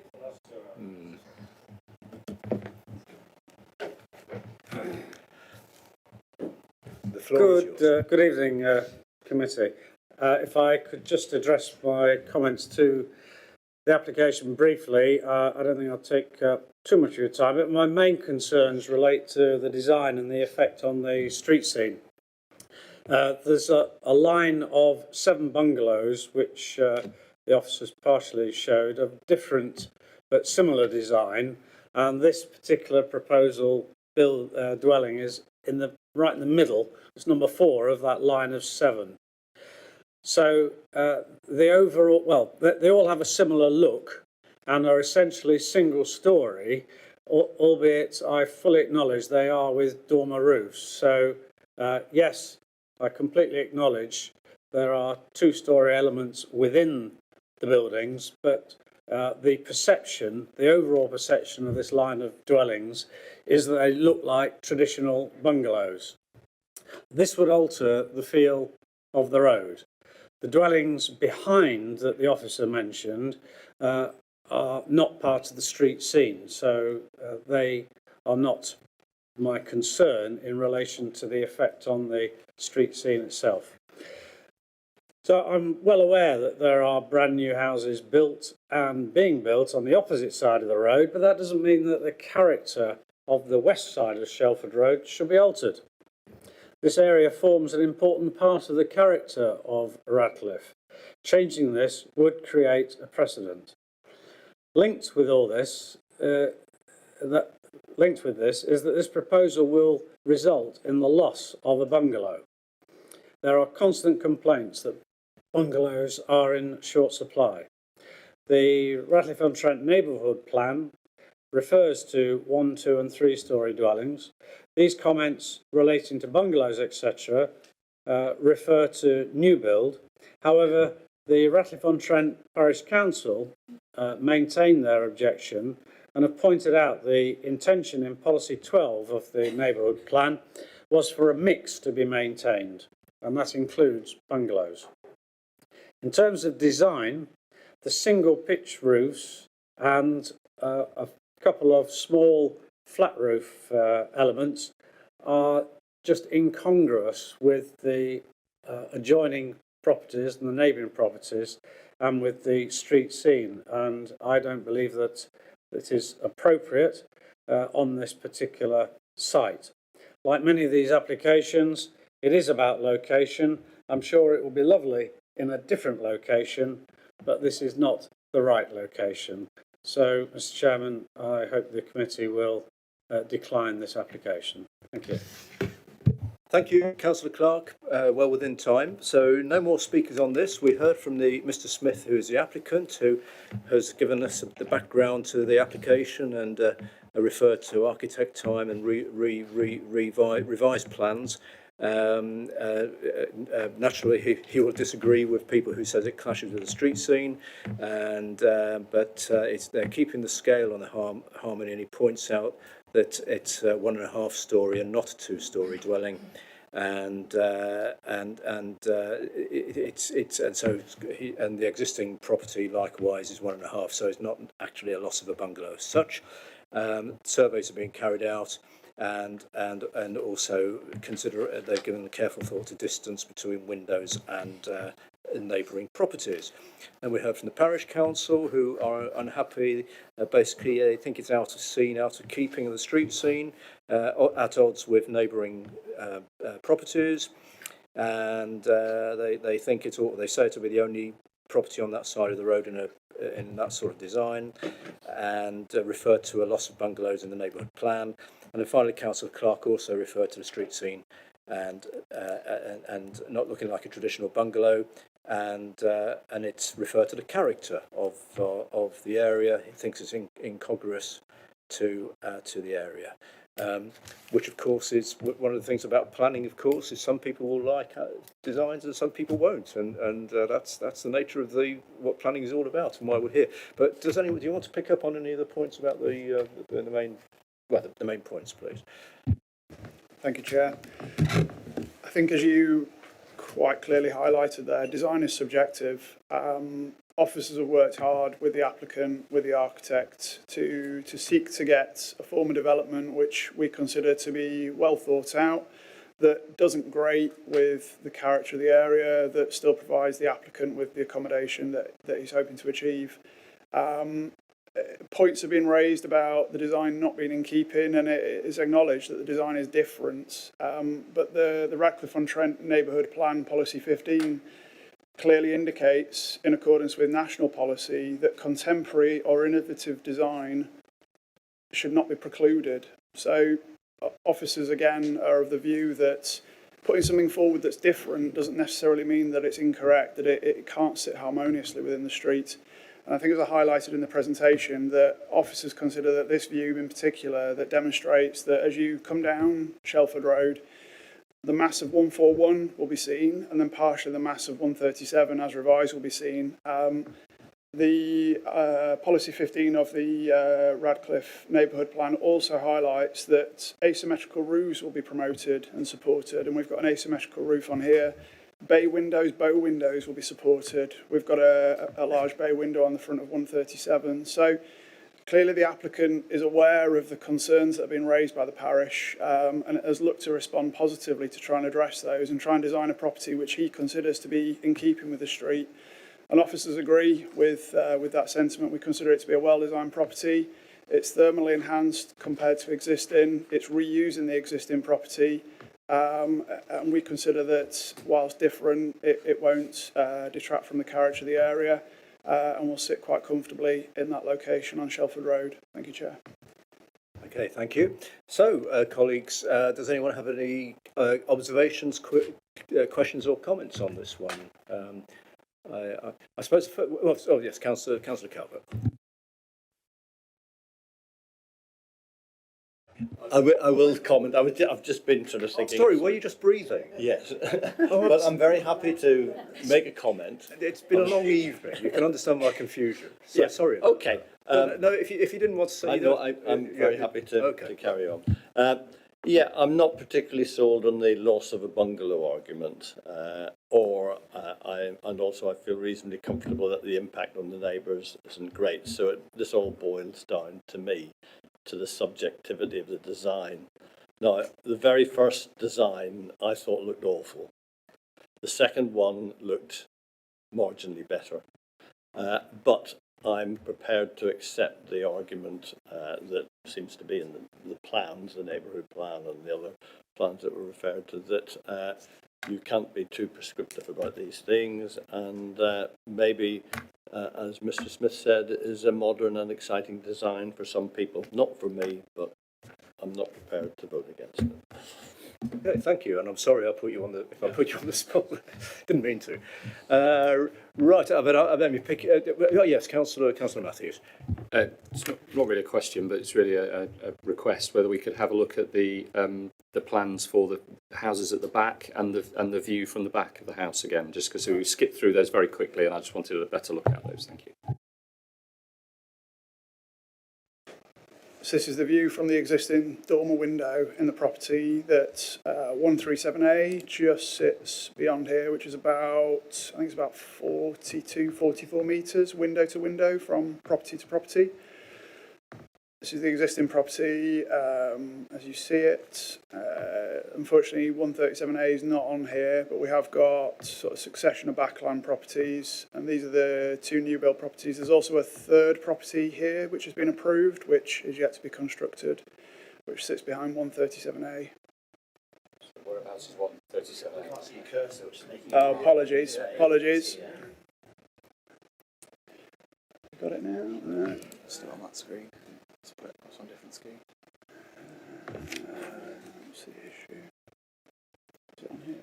Yeah, if you scroll across, when it goes to the other screen. The actual person. There we go. Yeah, apologies. Right, let's try again.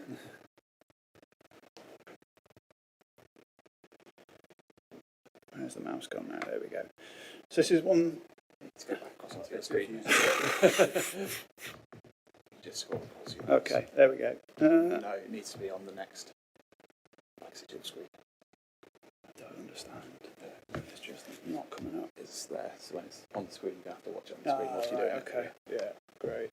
Okay. Yeah, talk to the screen. Yeah, okay. So this is 141. There's a new build property approved on this plot here. We've got these two further properties here. These are the two-story properties that are shown here. So this is front elevation of one of the properties yet to be constructed.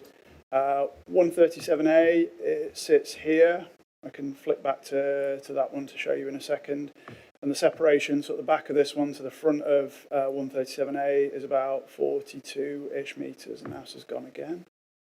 There we go, it's back. Okay. So this is the back of the neighbouring property. This is this property here. This is 141. So this has had a two-storey extension put on the back of it. This is 137A that sits here, and I believe there's a garage that sits sort of roughly at the front of the site. And they've got this gable window here, so the distance between the proposed windows in the applicant's first floor to this window is approximately 42-ish metres, approximately. Does that help clarify?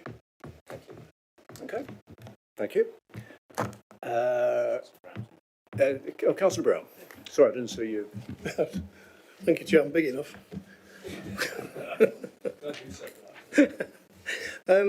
Yeah, the plan, the design may be a very good designed house. I didn't like the first design at all, but the second design is a little better. But I'm afraid it's in the wrong place, totally out of character. All too often you drive through various villages around the county or other counties and you come across contemporary houses that stand out. And I think that one stands out too much. And losing the bungalow as well. I know from my village, as soon as a bungalow goes on the market, it's snapped up because they're in demand, which will be a sad loss to the infirm or people with disabilities and the elderly, etc. So I'm sorry, but out of character of the area, that's my opinion.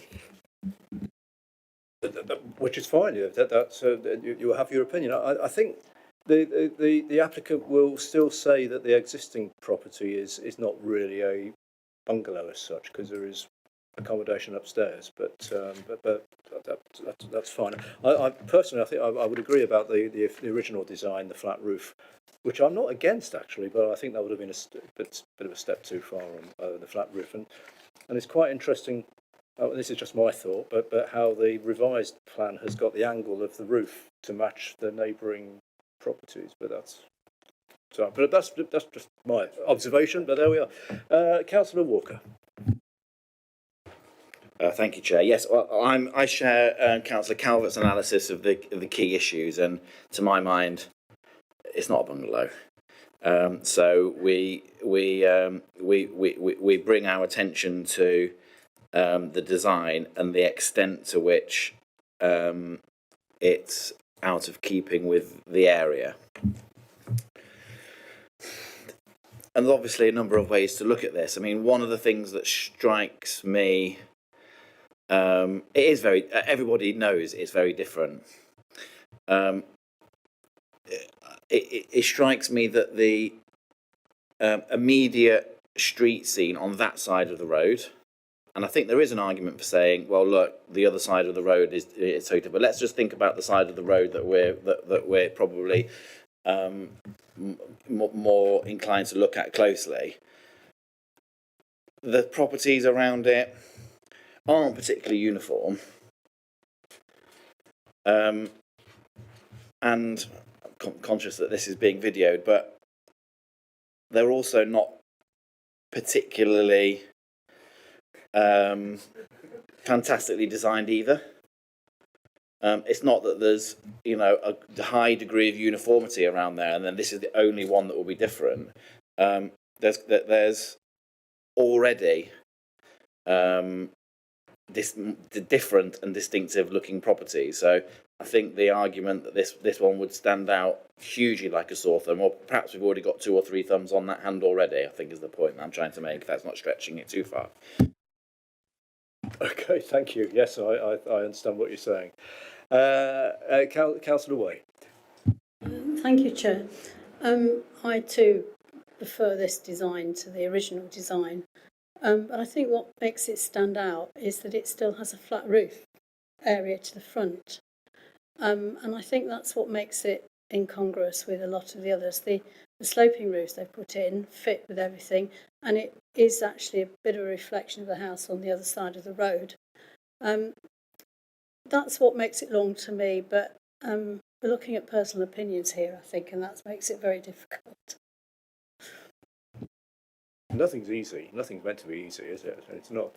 But that's fine. Right. Any other speakers on this one? Or I mean, at the end of the day, it's a subjective decision, and as we said earlier on. But we've heard a lot of reasonings behind it. And Councillor Mallender. Thank you, Chair. I was just going to ask, there's something about how much more thermally insulated this is. So, just like, have you got any figures for that? And are there any other improvements, such as solar panels or anything that are being suggested for the new build? Yeah, happy to come in, Chair. There's not an indication in terms of thermal insulation. I mean, clearly the property is of an age, I assume probably approximately 1930s, so thermal efficiency of the existing property probably not particularly great. The applicant is looking to insulate the mass of the existing property, and then obviously the new build extensions will be built to modern building standards. So I imagine the thermal enhancement is going to be fairly significant compared to existing. No indication of solar PV, but it would be permitted development should the applicant choose to look to put solar panels, electric car charging point, etc. on there. It's not something that we would insist upon, given it is just remodelling of an existing property, and the applicant has his permitted development rights there should he wish to use them. And on Councillor Way. Yeah, just another one I've thought of. In the application form, it says that no trees will be removed during the construction. There's a very pretty tree in the front garden, and I'd like to think it's going to be protected during construction. Oh, I saw it when I went looking.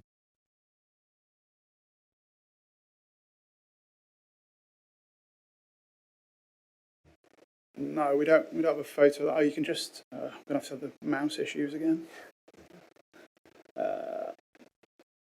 I believe, yeah, can't quite see it, Chair, but I mean, if members are so minded, we can put a tree protection condition on there to ensure that it's protected, Harris fencing, etc., to ensure it's protected during construction. We can add a condition to that effect if members are concerned.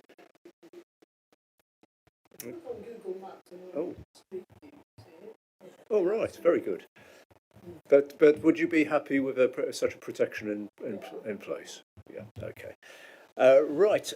Anyone else wish to make any comments or queries on this, or shall we make a decision? So we've got the recommendation before us on page 69 that permission is granted, and and if it is, then we've just had a comment about the tree protection. Is Councillor Wells? I propose that we accept this proposal.